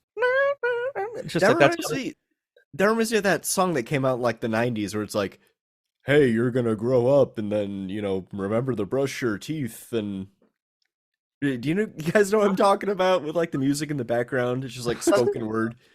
Sunscreen song, right? Yeah, the sunscreen song. Yeah. Yep. That's it. Hell yeah. Well, I will take the sunscreen song over Pope Francis's nonsense. Oh yeah, the sunscreen song is awesome. Any day of the week. I can actually recite most of that song from memory. The sunscreen song, that is. All right. For Pope Francis's album, I have no idea. We're going to get to the top songs now of 2015. The top song of the year was Mark Ronson featuring Bruno Mars, Uptown Funk. Oh yeah, I've heard that a couple times. I've heard that I a hate couple this times. song. Other that's just Uptown Funk you up. I remember there was and I was working in retail at the time. There was a family that came in when the song was going on. It was during the summertime. This little kid, he had been 4 or 5 years out. 5 years old, was just singing Uptown Funk you up, Uptown Funk you up, and his family was like, huh, oh my god, he's almost cursing, that sort of thing. Ugh. I was just like, oh my god, this is where we are. Lord. Another album, or another top song of 2015, Ed Sheeran, Thinking Out Loud. Played at every wedding that year and for the next 2 or 3 years, I'd say. Thinking Out Loud. I'm trying to remember exactly how it goes. I just know it says, I'm thinking out loud. We found love just where we are. It's the same sort of little rundown there. All right. Another top song of 2015, Wiz Khalifa featuring Charlie Puth, See You Again, which I believe was done for like the Fast and the Furious movie. Sure. For Paul Walker, dude who he died, Paul Walker. Oh yeah, he was Too Fast and Too Furious. Yeah. Brakes, all gas, straight into a tree. Another top song of 2015, Fetty Wap's Trap Queen. Yeah, we all know that one, right? Right, Aaron? Here. Aaron, where are you? I used to have to put CDs up and whatnot, and I remember seeing the name Fetty Wap, and I was like, "What the hell's a Fetty Wap?" And I look, and the front of the album cover is, I think he's blind in one eye. It's kind of like, it's like off-putting, but yeah, Fetty Wap. Yeesh. Had one of the top songs of 2015 with Trap Queen. Another top song of 2015, Maroon 5's Sugar. One of the most annoying songs. Be good. No, it's just like, I can't. I'll try and do it. It's incredibly high pitched because it's Adam Levine, and it's like sugar, so sweet. That's it. Yeah, that's all I got. Ooh, yeah, that sounds great. Really fucking annoying song. It's so bad. Another. Speaking of which, another. By the way, again, people, these are the top songs of 2015. Don't remind us. Another one is Walk the Moon, Shut Up and Dance. Where it's like, oh, you don't like that, dance on me. Shut up and dance with me. Oh yeah, that song. This girl is my destiny. Yep, that song. Yeah. They still play that on like Q101 for some fucking reason. Because they're like fucking 20 years behind. Yeah, or at least 8, now 9. Well, however long it's been. Feels like forever. Another top song of 2015, Taylor Swift's Blank Space. I don't know if I know Blank that one. Space, baby. I'll write your name. Yeah, I just know that part. Yeah. I got a blank space, baby, and I'll write your name. I don't know. They're all kind of the same song. It just doesn't. It all kind of blends together. So yeah, whatever. Blank Space. Another song that was considered a top song in 2015. The Weeknd's "Can't Feel My Face," where I'm pretty sure that song's about cocaine. I think it's like, yeah, pretty sure. I'm with you, and I love it. I love it. That's it. That's the song. Yeah. Yeah, I think I remember that song. Here's another song that you guys will know for sure. The band Hosier, Take Me to Church. Take me to church. Yeah. Oh my god. Knopping your knop. Chopping your knop. Mm-hmm. Yep. You ever seen the music video? I heard that at work the other day. That they play music in the cafeteria. And that song was playing. I went out there, middle of lunch rush. That fucking song was playing. It's like, God damn. Can't we play like some smooth jazz or something nice? Like, no, you're playing these shitty pop songs. Yeah. I went out there today and they were playing a Scatman. Oh, hell yeah. Really? Yeah. Which I'm just like, it's a hospital cafeteria. Yeah, it's just like, what the fuck is going on? I'm a scat. Yep. That whole fucking song was going. People are already like in pain and wanting. And my coworker came out. I was like, "Dude, did you hear Scatman earlier?" I'm like, "Yeah." Someone hacked it or something. Oh no, it's one of the cafeteria workers usually has control of that speaker out there through like Spotify or whatever, and it's interesting choices of music. Yeah, yes, and it's definitely one of them. All right, another top song of 2015, Rachel Platten, "Fight Song," an empowering song for people, I imagine. I just know it's like, this is my fight. Yeah, this song sucks, dude. Holy shit, man. The only fight song I know is the Marilyn Manson fight song. Kind of like that. I think it's a cover, which is probably better. I would assume, maybe. We'll see.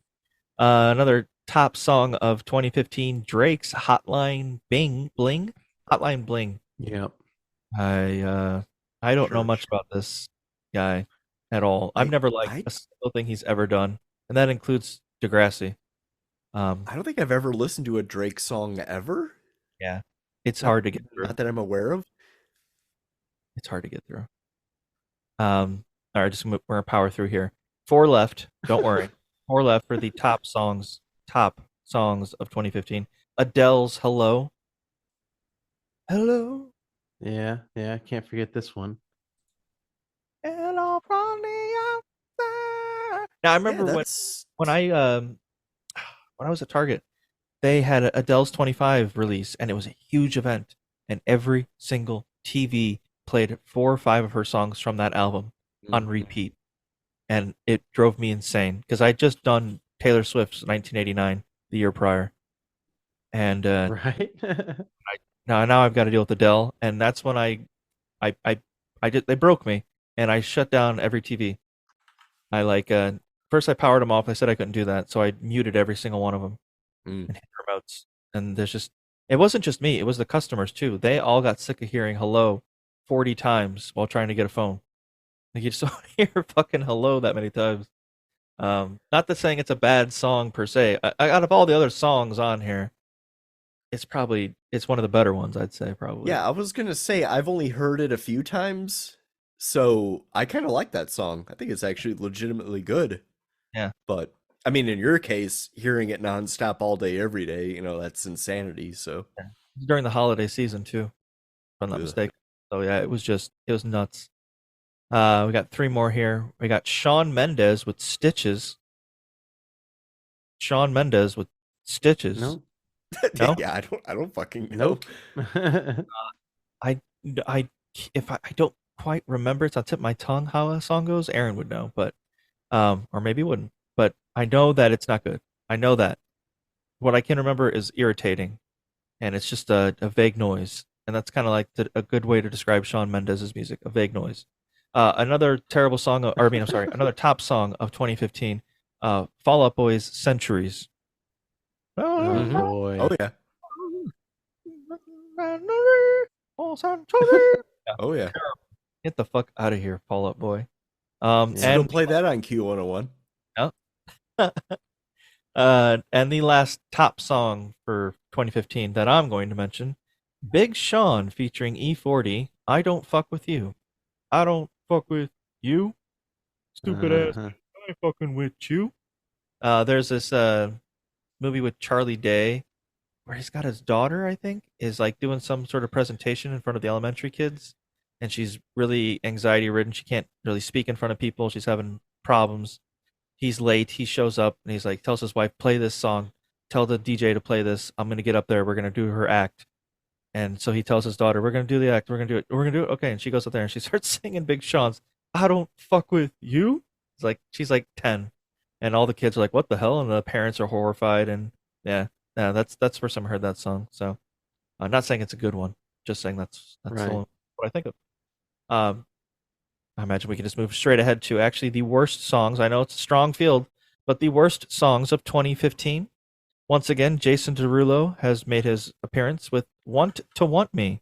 Heard this again on electronics 1,000 fucking times. You're the one I want you, want me. Yep, that's it. Just over and over and over again. I hated it so much. And it would never stop. And I couldn't do anything about those TVs because they were new ones that we'd put up that I didn't have access to. So there's nothing I can do about it. Another worst song of 2015, Macklemore and Ryan Lewis, Downtown. I just remember this. Again, this is probably my, it's because I worked at Target. This was also playing on the TV during the exact same time. And it's just really corny rapping from Macklemore, this white dude, white corny rapper. Talking about mopeds and shit. I just remember this part was like, downtown, just over and over again. Like that high pitch, and I hated it. Hated that song. No good. Another worst song of 2015. Fifth Harmony featuring Kid Ink, Worth It. Where it's like, baby, I'm worth it. Baby, I'm worth it. Baby, I'm worth it. Over and over again. God. Oh boy. Terrible. Yeah, so and the last worst song of 2015. Pope Francis, wake up, go forward. And again, like I said, that's just gonna be like wake up, go forward. What? Remember, the Lord is on your side. What? Thank you, Pope Francis. Thank you. God damn. What an incredible. That can't be, no. It's a legit thing. And that sounds better than all the other shit that Chris has been talking about. Terrible. Yeah, I don't know if you guys have anything to say on any of that. Yeah, it's well, you mentioned downtown, and the first song I thought of was like, when you're downtown, right? Things will be great when you're downtown. Like that's a great song. Yeah. From the 1960s, apparently. Yes. But yes, if we're finished with that, then I will actually make my way to the worst lyrics of the year 2015. Oh, great. Worst lyrics. Oh, nice, yes. We are ready for that. The worst lyrics song is by an artist called Manika, featuring Tyga. The song's called I Might Go Lesbian. I might go lesbian. Okay. And if you're all ready, we're going to get right into this. Let's just get this over with like a band. Let's just do it. All right. The intro, Manika, Tyga. I'm so damn sick of men. Aw, young, T-Raw, ah. Darkness on the floor. Heartbroken. Yeah, it hit me. How many times have I been through this already? He reels me. I take the bait. Now I'm hooked. I already know my fate. Next comes the pain. Damn, did I really fall for that again? It's like men. All they ever do is pretend that they love you, but they just fucking with your mind and another chick at the same time. Damn, I'm so sick of men. I might go lesbian. Heartbreaking as fast as they can. I'm so sick of men. I might go lesbian. I might go lesbian. Or something. Let's just do that. So you sick of men? I got the Theraflu. I got the club jumping. I brought a parachute. Say no to drugs, but my pinky ring's daring you. Fuck you like a rabbit. Yeah, the ring's 10 carats. Boo. I'm the last male. He was just preparing you. I'm a one of one. Who you gonna compare me to? I'm a feature film. He a preview. Now you like girls? Me too. Diamond and furs? Me too. Want to take over the world? Me too. Get with them girls? I'm your only one. Young T-Raw, trying to hit a hole in one. Heartbreaking as fast as they can. I'm so damn sick of men. I might go lesbian. I might go lesbian. Yeah, maybe I should give us ladies a try, 'cause we always understand and we never make us cry. Yeah, maybe I should give us ladies a try, 'cause we're everything not that I hate in a guy. Every time I'm heartbroken, who's there for me? My girls. And every time I need a friend, who's there for me? My ladies. Plus we got soft skin, red lips, perfect hair, the clothes we wear. Just started with a kiss. Damn, I think I could go for this. Damn, I mean I think I could really go for this. Go for this. So you sick of men? Yeah. Now you like girls? Me too. I might go, oh, I'm the last male. I'm your only one. I might go lesbian. Heartbreaking fast as they can. They be so heartbreaking. I'm so damn sick of men. I might go lesbian. I might go lesbian. I might go lesbian. Heartbreaking as fast as they can. Oh yeah, I'm so damn sick of men. I might go lesbian. I might go lesbian. I might go lesbian. There it is. And that is the worst lyrics. It's a real George Costanza moment there. I want to see who brings him back. I make him go lesbian. He brings him back. There we go. So a Kramer-like person, I would assume. Have that do it. Maybe we're near there. I think she's just looking for the wrong kind of guy, to be honest. Yeah, it's probably something more to that. Probably some truth to that for sure. All right. Well, thank you guys. That will do it for our music section of the podcast. And we will now jump into our TV section with the TV shows of 2015.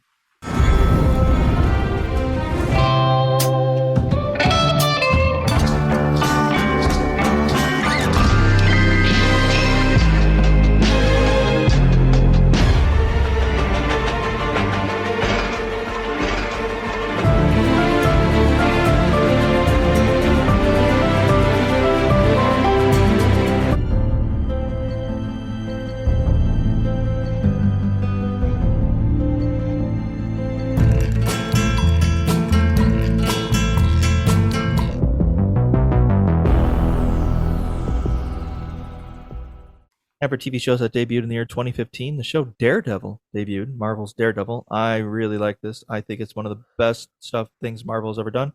It's dark, it's gritty, bloody, and more realistic as much as you can say that for a superhero, as he literally gets beat out of him, and he's got bruises. He doesn't just get hit and he's good. He gets hit and the bruise is there for like 3 days. It's there for like a whole episode or two. He's always getting the shit kicked out of him. And I like the story between Matt Murdock and all that stuff. Daredevil, it's good stuff. Recommend it. Really cool for action scenes. The fight scenes are what does it for me in that first season. Vincent D'Onofrio, the guy who played Pyle in Full Metal Jacket, is Vincent D'Onofrio. Is this on something? Is it like streaming or something? It's on Disney Plus now. It was on Netflix, but it's Disney Plus now. So yeah, if you want to check it out, it's a really good show. The second season's good too. Then it kind of gets watered down with all the, again, Marvel can't help themselves at this point. They're trying to interconnect everything else. And so they the only Daredevil I know is Ben Affleck. Oh no, this is not even, it's a different universe. It's not night and day, it's a different universe better than Ben Affleck's. Not even worth mentioning in the same breath. But yeah, Daredevil, the one that they did, it's got the guy from Boardwalk Empire who played Owen. He's Daredevil. So he's a really good actor. I can't remember his name, but he actually maintains the character of Daredevil because he shows up as a cameo in the second Spider-Man movie, I think, or the third Spider-Man movie. No, the most recent one that came out, where they brought back Tobey Maguire and Andrew Garfield and all that. So he makes an appearance in that one as well, as the character Matt Murdock. He plays Peter Parker's lawyer. But Fulton from Mighty Ducks is Foggy, his partner in his law firm, Matt Murdock's law firm. But I think the actors, everyone gives a great performance. It's really well done, and I thought it was pretty good. There are some things, because it is a superhero film or show, there are some bending of reality in a sense, but for the most part, I thought it was really well done. All right. Another TV show that debuted. The only Daredevil I know is Evil Knievel. Yeah. Remember that guy? Yeah, I remember him. I remember Super Dave. He was my favorite. Oh, Super Dave. What a good show. Yeah, All right, rest in peace. Yeah. Rest in peace for sure. TV shows that debuted in 2015. Another one, the show Narcos. The show Narcos debuted in 2015. Was my that first season? Yeah, that was Netflix, wasn't it? Yeah. It was Netflix Narcos. Yeah. I thought the first season was good. It had Oberyn from Game of Thrones before he became Last of Us and, became the actor he is now, but he was still kind of just starting out, becoming more popular. But I thought that was a really good first season. And I think I started to watch the second one and I just kind of lost interest in it. That was the end of it. But definitely a good show, at least for the first season. This next show is one of the best shows ever. Really, it had a very tall task ahead of it, and it still managed to pull it off. And it made its show that it was spawned off of even better. The show Better Call Saul, debuted 2015. Yeah. Go ahead, Nick. I love this show. I mean, there's just so much to talk about of this show. Oh yeah. I mean, I can talk about spoilers, right? Well, Brad, have you seen? I've only seen like the first 2 episodes. That's it. I don't want to. I can't mention anything then. Yeah. God damn it. Yeah, it's just really. I could step away from the podcast for a while. Let's just no, because you have to watch it for sure. I don't want to ruin it for anyone that hasn't watched it either. I mean, it is that good. It is. If you liked Breaking Bad, first of all, you have to watch Better Call Saul if you like Breaking Bad. And it is all interconnected, and it's done really, really well. It is just as good or even better than Breaking Bad. Whoa, that's a bold claim. And it delivers. Yeah. Trust me. All right. It has accomplished the rare feat of making a phenomenal show, Breaking Bad, one of the greatest shows ever, of making it even better. I think that's the thing Better Call Saul does, is that it makes a show even better. Because without it, there's some actual, again, you'd have to watch Better Call Saul, which I can't recommend enough. It is fantastic. It ties up a lot of things. Really what you should do is, if you've never watched any of it, the Breaking Bad universe, watch Breaking Bad, watch El Camino, then watch Better Call Saul.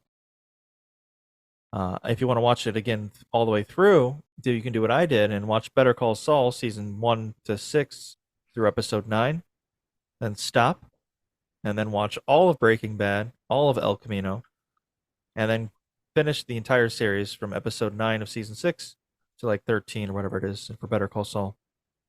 And you'll get like a chronological order of events. Yep. And it's so great. All the little things you see in Breaking Bad after watching Better Call Saul, when you watch it again, you're like, oh my God, that's that?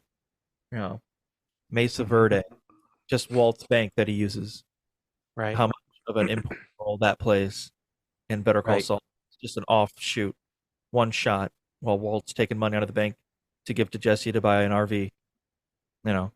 And like in Breaking Bad, when you find out what Jesse actually did with that money.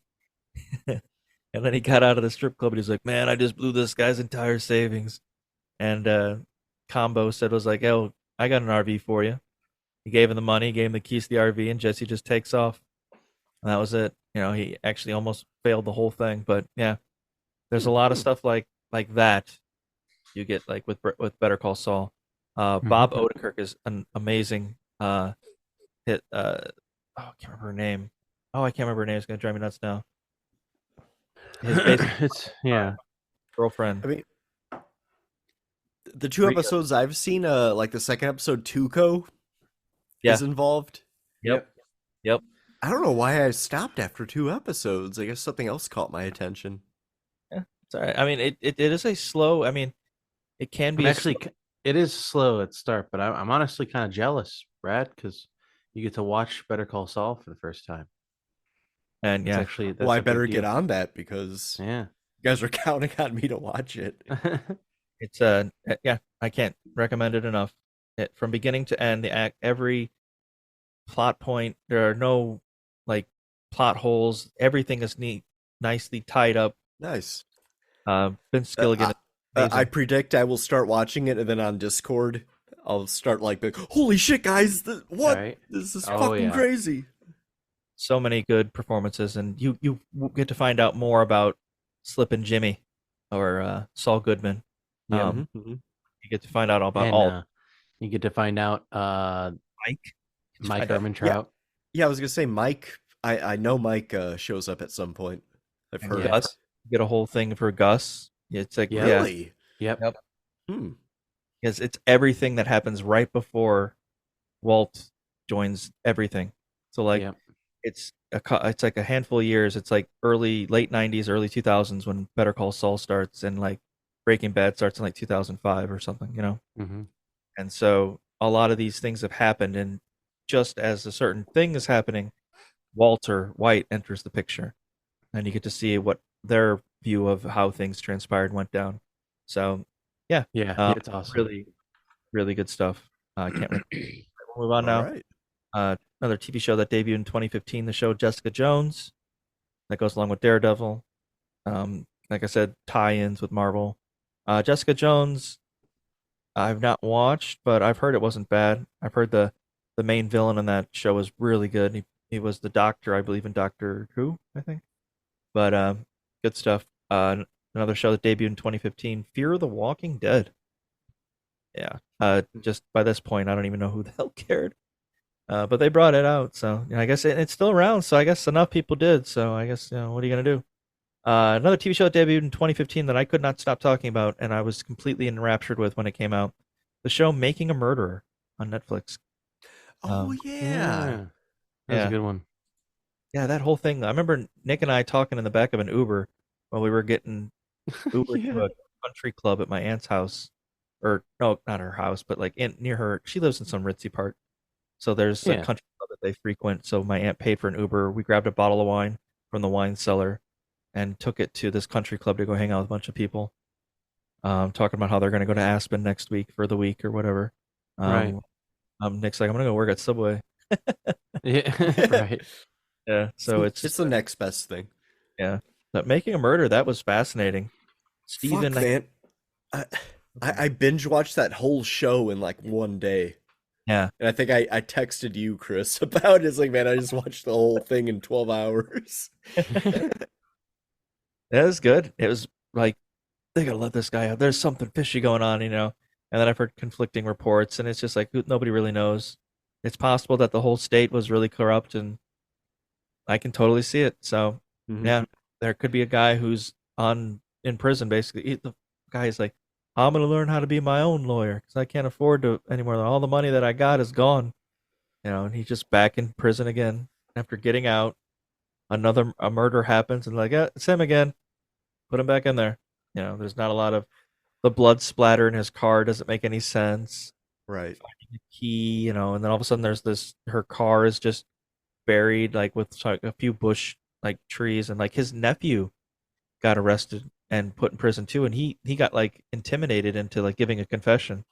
Yep. And then he got released early because of it. Because they did the whole thing is fucking. There's something up there. Yeah, it all seemed very unfair. Definitely. Yeah. Man, I wish Aaron was here because I was talking to him about it, and he knew one of the reporters or whatever, like for the court case. Oh, really? And I guess a lot of stuff was left out in the Netflix series. Oh, sure, yeah. Yeah, just to make it more dramatic and more like, oh shit, this is so unfair, like blah blah blah. Yep, that's exactly. That's what I've heard over the years. So I'm kind of, you know, I wasn't as gung ho about it as I was in 2015. But, right. All right, we'll move on now. Another TV show that debuted in 2015, the show Ash vs. the Evil Dead. If you like the Evil Dead, it's that same sort of goofy horror humor. I love Bruce Campbell. It's just hilarious. So Yeah, I remember you talking about this, saying it was good, and I never checked it out. It's okay. It's okay. It's not like Oscar worthy. Right, a guy at work has been recommending that show to me. Yeah, it's basically But I like, haven't seen it. Evil Dead 2, Army of Darkness, the sort of goopiness of it all. That's a lot involved in that. So, all right, we got 3 more here. F is for Family, debuted in 2015. F is for Family, the Bill Burr. Yeah, yep. I like this show. Yeah, I never watched it. What do you like about it? Well, Bill Burr is really funny. And the voice acting is good and all around. Like the wife and the kids and all that. Honestly, it's a really funny show. I recommend it. It's it's very 70s, because it's like supposed to be like what it was like growing up in the 70s. As Bill Burr puts it, like kids were afraid of their dad. Like terrified that their dad was coming home, like, oh shit. It's that kind of show where, you got like the angsty kids and the angry dad, that sort of thing. And then the neighbors are pretty interesting characters too. I think it's worth a shot. Yeah. Okay. It's definitely better than Bob's fucking Burgers, I'll tell you that. Hey, I like Bob's Burgers. Yeah, well, if you like Bob's Burgers, then this is an easy show to like. Yeah. Nobody's perfect, Brad. Right. Two left if you like Bob's Burgers, you pretty much like anything. Yeah. Damn. All right. 2 left here. The TV show that debuted in 2015, Schitt's Creek, debuted in 2015. I've heard good things about that show. Yeah, it's good. Based in Canada, those Canadians, crafty they are. And basically it's kind of like a Arrested Development, and there's like a ritzy family that's kind of like dopey, like they're getting all sorts of hijinks and shit. Smart writing. They're like living in like a shitty motel or something like that, and hijinks ensue. And it's what's his name? The guy with the eyebrows and his son, Eugene Levy, and his yeah. And Catherine O'Hara, I mean, the mom from Home Alone. Yep. Old, like John Candy and her worked side by side. She can carry her weight. She's hilarious. She's absolutely hilarious. It's a really good show. And the last show to debut in 2015, the replacement for David Letterman, The Late Show with Stephen Colbert, debuted in 2015. Oh, nice. Yeah. And that one. Stephen Colbert. The top 10 TV shows of 2015 for basic television. The number one show was NCIS. NCIS. Don't know why. I don't know why. I can only imagine it's just a group of like 55, 60-year-olds, 80, are just home on whatever evening that show's on, and they're like, CBS, hell yeah, that comes in with my antenna. Let's watch it. And it's yep, that's pretty much the gist of it. Number 2, the second highest rated show or most watched show on basic TV. Number 2 was Sunday Night Football. Nice. Number 3. Right. Number 3 was The Big Bang Theory. Number 3, Big Bang Theory. Hilarious. Number 4 was Thursday Night Football. Thursday Night Football. Woo. Number 5 was Empire. Number 6 was NCIS New Orleans. Number 7 was Dancing with the Stars. Number 8, Blue Bloods, with one of the Wahlberg brothers, Donnie, I believe, ex New Kid on the Block, now Police Blue Blood. Number 8 was The Voice Monday, the Monday version of The Voice. Number 9, The X-Files. Number 9, The X-Files. Did they bring this back in 2015? Yes, they did. Yeah. And it was number 9. Because I don't remember. I was like, is that a typo? But number 9 was The X-Files, and number 10 was Grey's Anatomy. Grey's Anatomy, number 10. Did you remember anything about Did you watch? I never watched any of that, but I remember it came out. I heard that it came out, but I never watched any of it. I don't remember a lot of good things being said, so it probably wasn't. Yeah, I think it may have just been like a nostalgic thing. Yeah, more than likely. All right, the worst TV shows to debut in 2015. The worst TV shows. I've got 3 here. The first one is a CSI show, CSI Cyber. It's Special Agent Avery Ryan works to solve crimes as a cyber psychologist for the FBI. Lasted 1 season. Cyber psychologist? And that's what I was wondering. Is like he talks to computers? Or does he talk to people in the Matrix? I guess. I don't know. Hey man, you're actually in a tube right now and you're feeding machines with the electrochemical impulses in your brain. Like, we need to talk about this. It's supposed to be very hard for you to understand right now. How was your relationship with your father? Yes. Right. Yeah. Another TV show, worst TV show, second worst TV show to debut in 2015, or at least another one I'm going to mention. Rehashing another attempt at the show The Odd Couple. What do you know? Where messy odd couple guy was played by he just passed away, Matthew. Oh shit, Matthew Perry. Matthew Perry. Matthew Broderick. No, not Matthew Broderick. Matthew Broderick. That'd be my guess, but yeah, The Odd Couple. Matthew Perry was the messy one, and some random guy was the other, and it did not last. Go figure. I don't know why they just Who was the original Odd Couple? It was Jack Lemmon, Walter Matthau, and Jack Lemmon. Yeah, Walter Matthau. Right. Yeah. They weren't originally slated to even be the original Odd Couple, but other people just turned down the project, and I think Frank Sinatra was one of them. It was like back in the day, you know. Oh yeah. But yeah, Walter Matthau and Jack Lemmon, they're perfect together. And you just can't beat that, but they try. And the last worst TV show to debut in 2015 was a show called The Slap. I'm going to read you the synopsis of The Slap, and you're going to let me know how much of a TV show you can make into this. The Slap it's about a once happy family suddenly begins to fall apart following a seemingly minor incident in which a man slaps another couple's misbehaving child. That's an entire series. That's a show. That's not an episode. That's a show. And okay. So a random guy slaps another family's child, and probably the husband or the father of that child probably doesn't do anything about it, or maybe he does or too much. Either way, then the wife becomes concerned, and then probably have to go to therapy about it, maybe, or electroshock. I have no idea. I would imagine he doesn't do anything about it, and the wife is like, "Why can't you be more of a man? Well, why could you stand up to this guy that slapped your son in public?" I assume. Yeah. Yep. And we were once happy, and now we're falling apart because a minor incident happened when a guy slapped a child. One of ours misbehaving. 9 seasons. This is gonna last 9 seasons. Swear to God. We're gonna make 9 seasons. What? I got to say, like, how do you make that? I mean, how is that a show? That's like an episode at best, you know? Like, how is the synopsis of the show? The family falls apart, and then the husband like goes after the guy, and then that's like 4 seasons right there. Seasons of chasing down the guy who slapped. Chasing down the guy who slapped his child, then infiltrating his family, maybe having sex with his wife.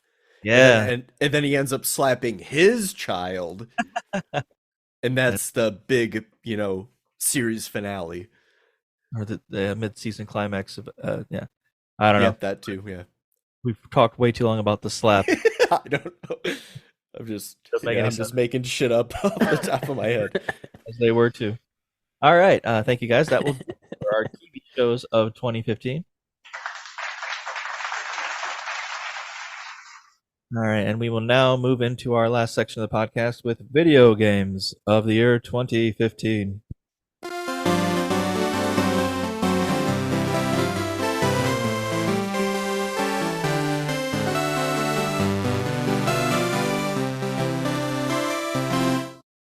All right, and for video games of 2015, on September 1st for the for the PC, the PlayStation 4, and the Xbox One, Metal Gear Solid 5: The Phantom Pain was released. I'm pretty sure I played that. I might have played that on the Xbox 360. That might be Xbox 360 as well. Shit. Anyway, but if that's the same one I played, like the first hour and a half is basically just a movie. You're just sitting there watching unfold after scene unfold after scene unfold. All those games are like that.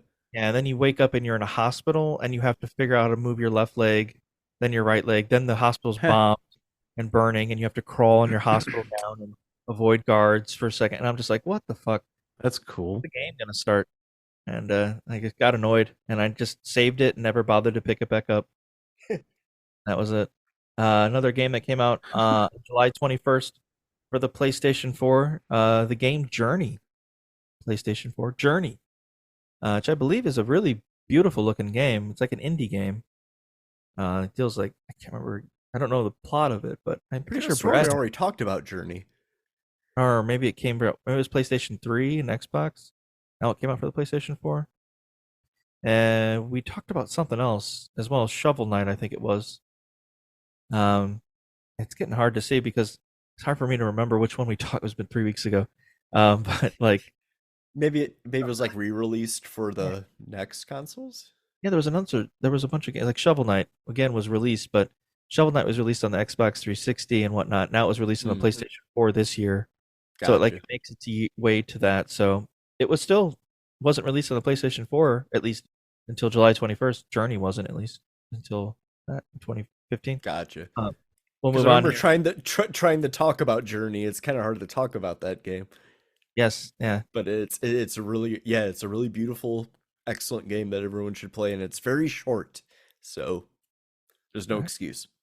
This next one I've not played. I've wanted to. I've had issues because of being spoiled by Red Dead. Brad, I know you've played this game and you love this game a great deal. On May 19th for the PlayStation 4, Xbox One, and the PC, The Witcher 3 Wild Hunt is released. Yeah. So, any favorite quests from that game? Something that's you're like, my god. Yeah, that was great. That there is so much that is just awesome about that game. I initially played it on PC. I mean, actually, that's all I've ever played it on was PC. Oh man, I don't even know where to begin with that game. Like, I don't know. There's a quest called A Feast for Crows. A reference to Game of Thrones. Yeah. And the expansions. There's one where you go into like some kind of fairy tale land and the 7 dwarves are involved from Snow White. Nice. And they're like more realistic. Like I think the Sleepy has like narcolepsy and he like falls asleep on the top of a cliff and he falls off the cliff and you just see Gerald like watch him, like from his point of view, just watch him fall and then just like break his neck and he just goes, ooh. There's like all sorts of tie-ins with like fairy tales and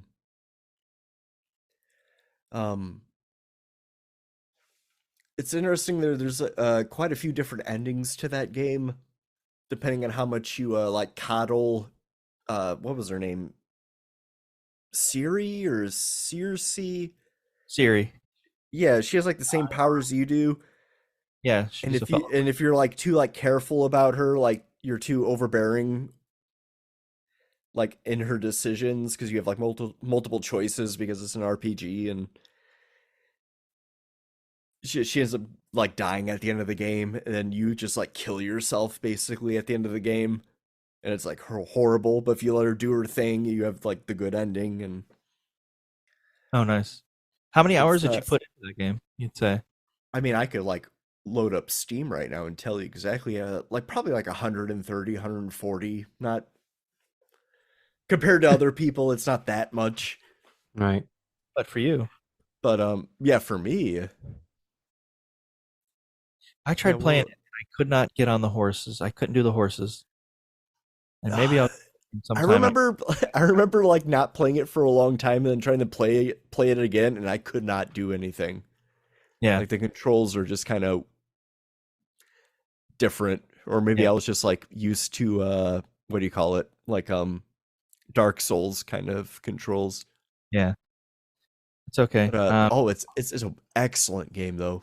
Yep. Wonderful music. Like I downloaded the soundtrack to that game. I remember you showing me like a bunch of your like special abilities. Like, look, check this out. I can do this. And he's like this super strong character. He's just like fighting like a bunch of skeletons or something, then just run through them with some ability that you got. You just like check this move out, and it's like that's pretty sweet.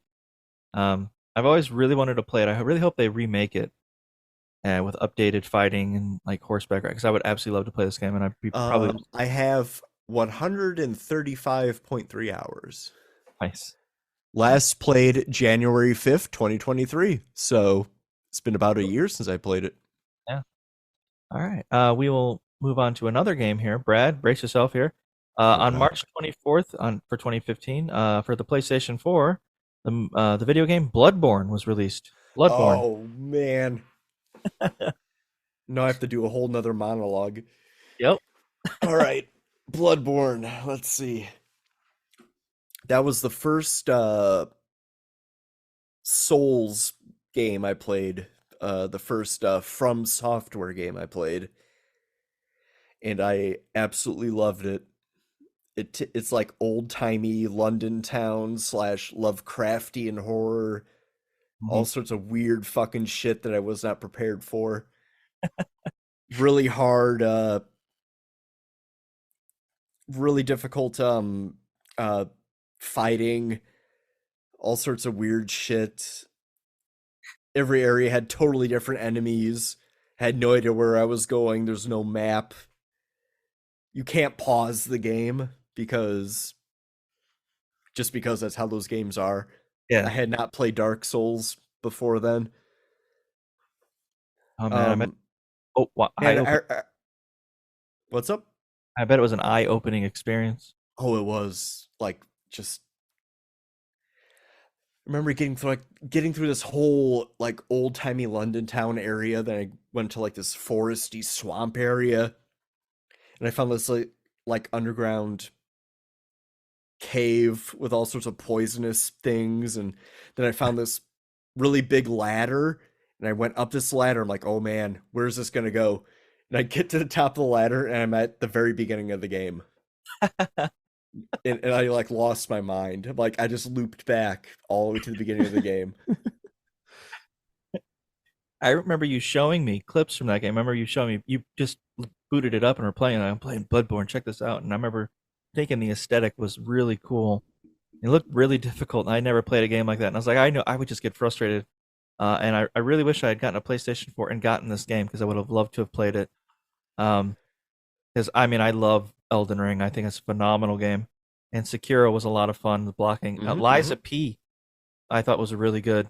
I'm a real fan of these games now. They're challenging, they're tough, but they're so rewarding when you win. When you finally beat it, you're just like, you feel like you can do anything. It's like that, like all the dopamine hit, it all comes at once. It's like overdosing on dopamine. Oh yeah, I learned with that game. It's like it's super hard, but it's fair at the same time. Like you can't just rush through it. Yep. You have to take your time. You have to plan out. You have to know who you're fighting, know their weak points, what they're going to do, their moveset, and you can get through them. Sometimes you just become so powerful you can just mow down people. You don't have to really worry about it.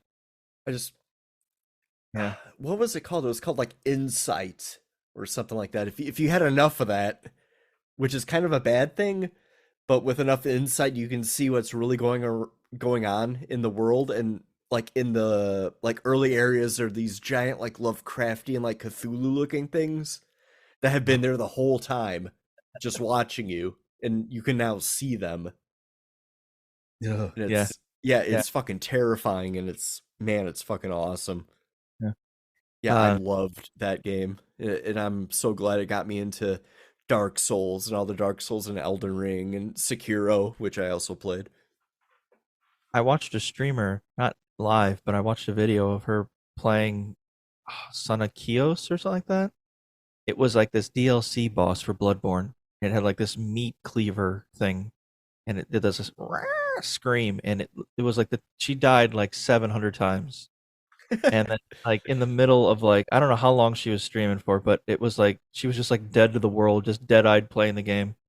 And you could see she starts to make just more and more improvements as it goes along, and now she's past this point where she normally is almost dead, but she's got like a decent amount of health and potions and whatnot.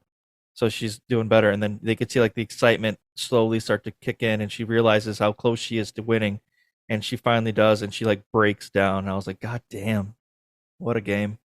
What a game.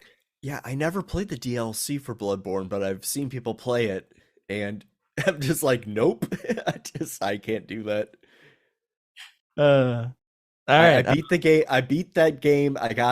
It's the only game I've ever gotten 100% on. You know, I got the platinum trophy on PlayStation, you know. Absolutely. Like I did everything. And then I never got the DLC. I was done with that game. I get you. All right. We'll move on now. Because I know, Nick's never played it either. I haven't played it. I just watched you play it. But... I really want them to re-release it on PC because I will gladly play through the whole thing again. Oh yeah, people have been calling for a remake for a long time now. Oh yeah. All right, or at least an update to PS5. 3DS for the 3DS on February 13th. Legend of Zelda: Majora's Mask 3D was released on February 13th. Oh, cool. Yeah. On June 23rd for the PlayStation 4, Xbox One, and the PC, Batman: Arkham Knight was released. Now, this was the one that when it went to PC, it was filled with bugs, if I'm not mistaken. This is that one. Yeah, and you had that one, didn't you, Brad? It came. Yeah, because I built my initial PC in 2016, and my processor came with a free copy of that game, and it worked at that time.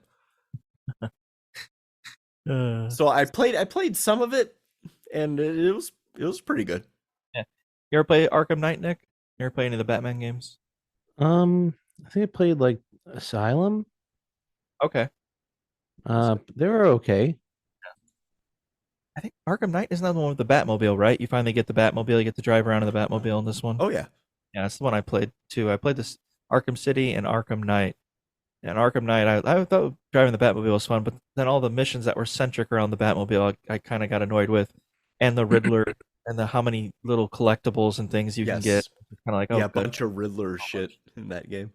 Crap. So, not bad. It had some bugs when it first came out, but released for the PC, and it got better. So, I think one of the issues with Arkham Knight that people had was that the main protagonist in the game was well known who it was, and they tried to play it off as if you wouldn't know, but it's who everyone guessed it was at the beginning. So it was just kind of like it was kind of a letdown in that regard. So I mean, other than that, that's all I remember. That and it was who was it? It was Nightwing, right? Yeah, well, no, it was Jason. It was Jason. Dick Grayson, or no, it wasn't Dick Grayson. It was it was a Robin, but it wasn't Dick Grayson's Robin. It was like Jason Todd, I think his name was. He was like the second Robin, who the Joker basically beat to death with a crowbar. And they did Under the Red Hood is a DC movie that they kind of explore this line of the Batman canon, I guess you could say. So yeah, but everybody knew who he was because he wore like a red mask or something like that throughout the whole thing, and that's what Jason Todd does. He's under the Red Hood. He's the Red Hood. So everyone kind of was like, wait a second, that's him. That's Jason Todd. That's how he knows all Batman's moves. What the hell? So anyway, in that game you're subjected to the Joker toxin, and the Joker as a hallucination like randomly appears many times throughout the game. Freaks you out. Yeah. Yeah. Yeah, that's pretty good. All right, I finished that game. I should get back into it maybe. We got 6 more here. On November 10th for the PC, the PlayStation 4, and the Xbox One, Fallout 4 was released. Fallout 4. Oh god. Nick, you play Fallout 4? Yeah, I did actually, but I played Fallout 3 more. Yeah. 4 was pretty good though. I just didn't get didn't get too far. Is that the one where you can build your own fort or something like that? You got to get yeah. You couldn't do that in 3, I don't believe. Brad, I know you played this game. You played this game. Oh yeah, definitely. I played that game. Wait, hold on. I still have Steam up. How many hours did I play?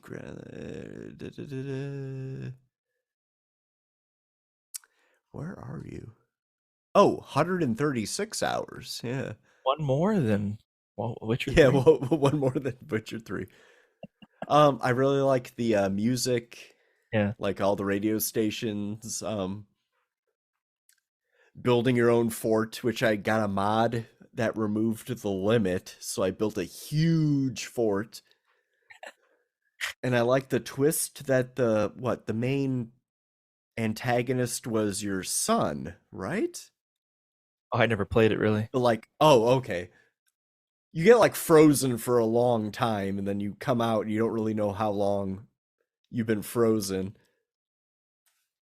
And then you have a baby at the beginning of the game before the whole nuclear holocaust happens, and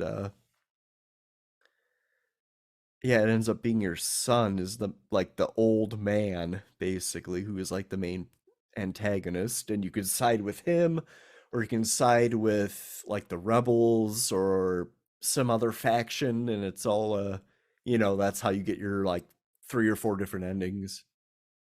It was really good. I enjoyed it. I've heard good things. All right, on November 10th as well. So Fallout 4 was released as well as this game on November 10th. But this game was released for the Xbox 360, PlayStation 3, Xbox One, PlayStation 4, the PC, and the Stadia. The game Rise of the Tomb Raider. Rise of the Tomb Raider. I just installed this on Game Pass the other day, or maybe about 3 weeks ago now. I played the beginning of it. Had a lot of similar stuff that I saw where Jedi Survivor, Jedi Fallen Order got, as well as Uncharted and all that stuff. So interesting, fun mechanics like that. I don't know. I didn't. I'm sure I would get into it more when the more I played it, but I got sucked into something else. So, I think it was Chained Echoes I got sucked into. So I stopped playing Rise of the Tomb Raider. But I liked what I played so far. It was really good, and it got a sequel too. It basically brought the Tomb Raider back to relevancy because it had gone south since the PlayStation days. The PlayStation 2 was not kind to Tomb Raider, or I'm not even sure if she had a game on the PlayStation 3. So I don't know if you guys have played that game. If not, we have 4 more games left to mention, and then we'll get to the worst video game. I think I did play it, but not much. No. Nick, you ever play it? Yeah, I have actually. Yeah. I actually have a really funny video on Xbox. Oh yeah? About it, yeah. What'd you pull? I actually ended up beating it. Did you like it? And I imagine you Yeah, did. I liked it. I liked it enough to beat it. Would you play the second one or the sequel or? Well, I played the one that you installed. Okay. Oh, okay. Yeah. All right. No, it's good.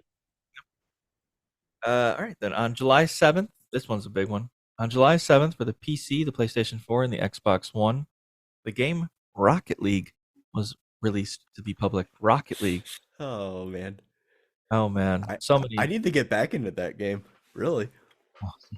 You're gonna be the people are so good at that game now, it's not even funny. They just hit the ball and they fly up in the air and they can just control everything. They just keep the ball up in the air the whole time. Yep. Yeah. I remember playing with my brother. It's like we're just gonna, do 2-on-2, and like you see, like there's like the little chat box between people. Yeah. So apparently these 2 guys didn't really know each other, but they were both really good, and they're like, "Hey, Brazil opening!" Like, what the fuck is a Brazil opening? And they're like flying in the air and hitting it. Oh my god! Just like, I remember typing to these guys like, "Please have mercy," because it was like 10-0. They were just like destroying us. I liked. Oh, go on. Sorry. Oh, a lot of the other times it was like it seemed like they were just like little kids playing, like they were terrible, and my brother and I were destroying them. And then all of a sudden they would be like really good. It's like, oh shit, he handed it off to his like cousin or whatever, or his brother. Yeah. Oh yeah, a lot of great times with that game. Definitely. I remember we used to do breakfast every other week. We'd play Rocket League after breakfast at your place before I went home. And we would do like a season where we'd try and win the championship, and we could never win it. We'd always lose. We could never actually beat the computer for the championship. I remember that. A lot of times I play that game and like I'll do something and it's clearly not intentional, but I'll put calculated like in the message board. Oh, right. Yeah, something. Any memories from Rocket League for you, Nick, that were like, oh yeah, that was awesome, or I remember pulling this move or winning this game, or if not, we can move. Well, I mean, I just remember like starting off how hard it was to actually just hit the ball, Oh yeah, and like yeah, it's really difficult. But I remember making some crazy saves, timing it right and blocking the ball away. Um, yeah, other than that, I just remember us all playing Rocket League around the time when I got the Xbox One. Yeah. And we were all playing and stuff, having a good it's time. a free game too, so that was really helped out. Right. It's free. Well, it wasn't free then. I bought it then. Oh really? Yeah, Yeah. it's not a free game, no. I thought it was. But it is cross-platform, Maybe that's Yeah. okay. which is great. Yes. Yeah. Because I think I played on my PC while Chris, you were on my team on my PlayStation, I believe. Okay. Yeah, that makes sense. That would make sense. Okay. All right. On October 27th, 2015, for the Xbox One, the game Halo 5 Guardians was released. Halo 5 Guardians. I don't remember playing this one a lot. I remember playing it was like a compilation of Halo games, like the Master Chief collection. I downloaded that and Halo 5 was in that and I played it then. But again, I only played just matchmaking, so I didn't actually play the game or anything like that. Mm-hmm. So I don't know. At this point, I'd gotten tired of the Halo series. It had grown stale after Halo Reach. So I don't know if you guys have anything to add for Halo. If not, you got 2 more left. Not really. All right. On April 14th. I never played that. No, yeah. On April 14th, 2015, for the PC, PlayStation 4, Xbox One, Mortal Kombat X was released. Mortal Kombat X. Brought back Mortal Kombat to the, again, relevancy, just like Tomb Raider. This was a good fighting game. I really enjoyed it. It was graphic. You'd see people's spines getting broken and necks getting cracked and just their guts flying out. Just really, they'd come a long way since the days of the Sega Genesis, ripping off someone's head and stuff like that. Oh, So, yeah, Mortal Kombat X, pretty good game. I remember really liking it. If you're a big fan of fighting games, that was definitely a good one. And the last game I'm going to mention on December 1st for the PC, the PlayStation 4, and Xbox One, Tom Clancy's Rainbow Six Siege. I played this game for the first time not too long, like a year and a half ago, and I really liked it. I like being locked up in a room and trying to barricade everything and get it certain things ready, just defending this room. It was really cool. All the little gadgets you can use. It was fun. And being able it's to pretty great. I like how you can grapple. Yeah, that's or really whatever, and you can go upside down. Yep. It's really cool. Yeah. Really good stuff. All right. Now we move on to the worst video game of 2015. Oh no. On January 15th for the PC, the game Raven's Cry was released. Raven's Cry is a 2015 action-adventure game that interweaves fictional events and characters with historical ones from the 17th century Caribbean. The game features historically accurate architecture and pirates. Raven's Cry follows the character of Christopher Raven. What? Christopher Raven, who was the survivor of an attack by pirates and is now seeking vengeance.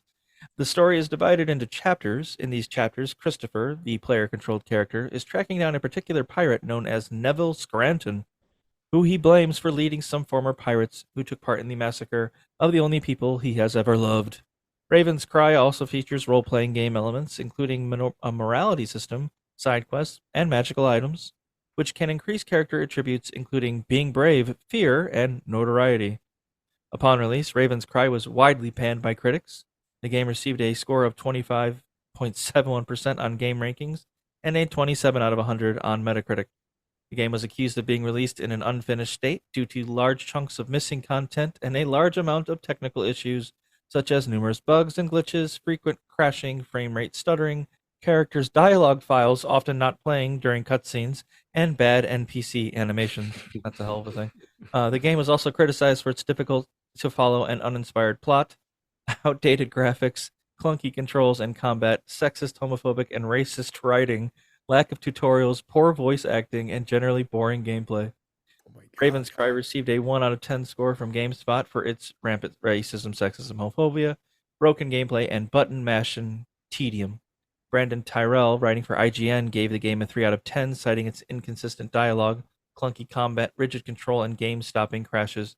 He summarized the review by saying that, "I genuinely do think the potential for a good pirate game is in here, somewhere, but Raven's Cry is a mess of bugs, hazards, hiccups, oversights, and progression-halting crashes.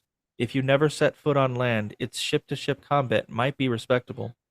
But this adventure insists on taking you places no self-respecting pirate captain should ever go." Daniel Starkey, writing for Eurogamer, recommended that people avoid this game.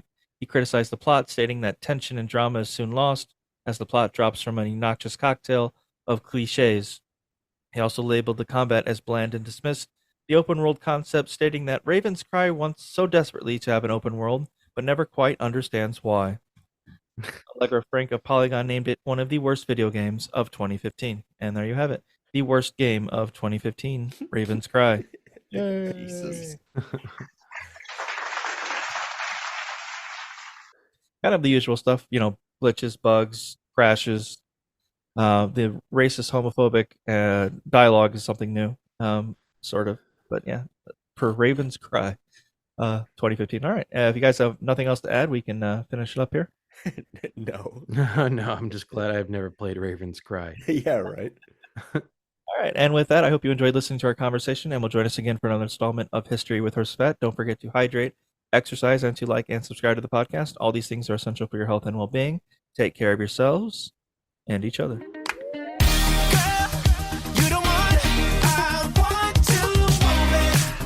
And if you want me, girl, you got me. There's nothing I know I wouldn't do just to get up next to you. Downtown, downtown, downtown, downtown. She has her arms around your waist. You're the balance that will keep her safe.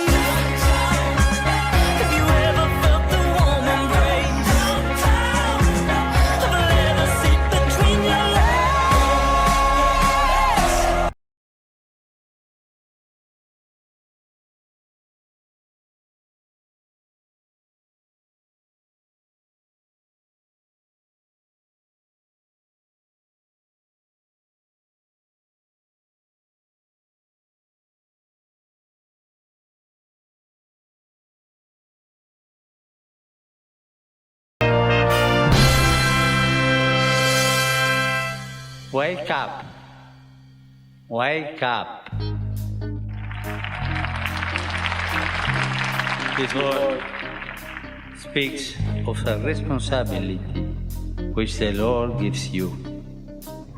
It is the duty to be vigilant, not to allow the pressures, the temptations, and the sins of ourselves or others to dull our sensibility to the beauty of holiness, to the joy of the gospel.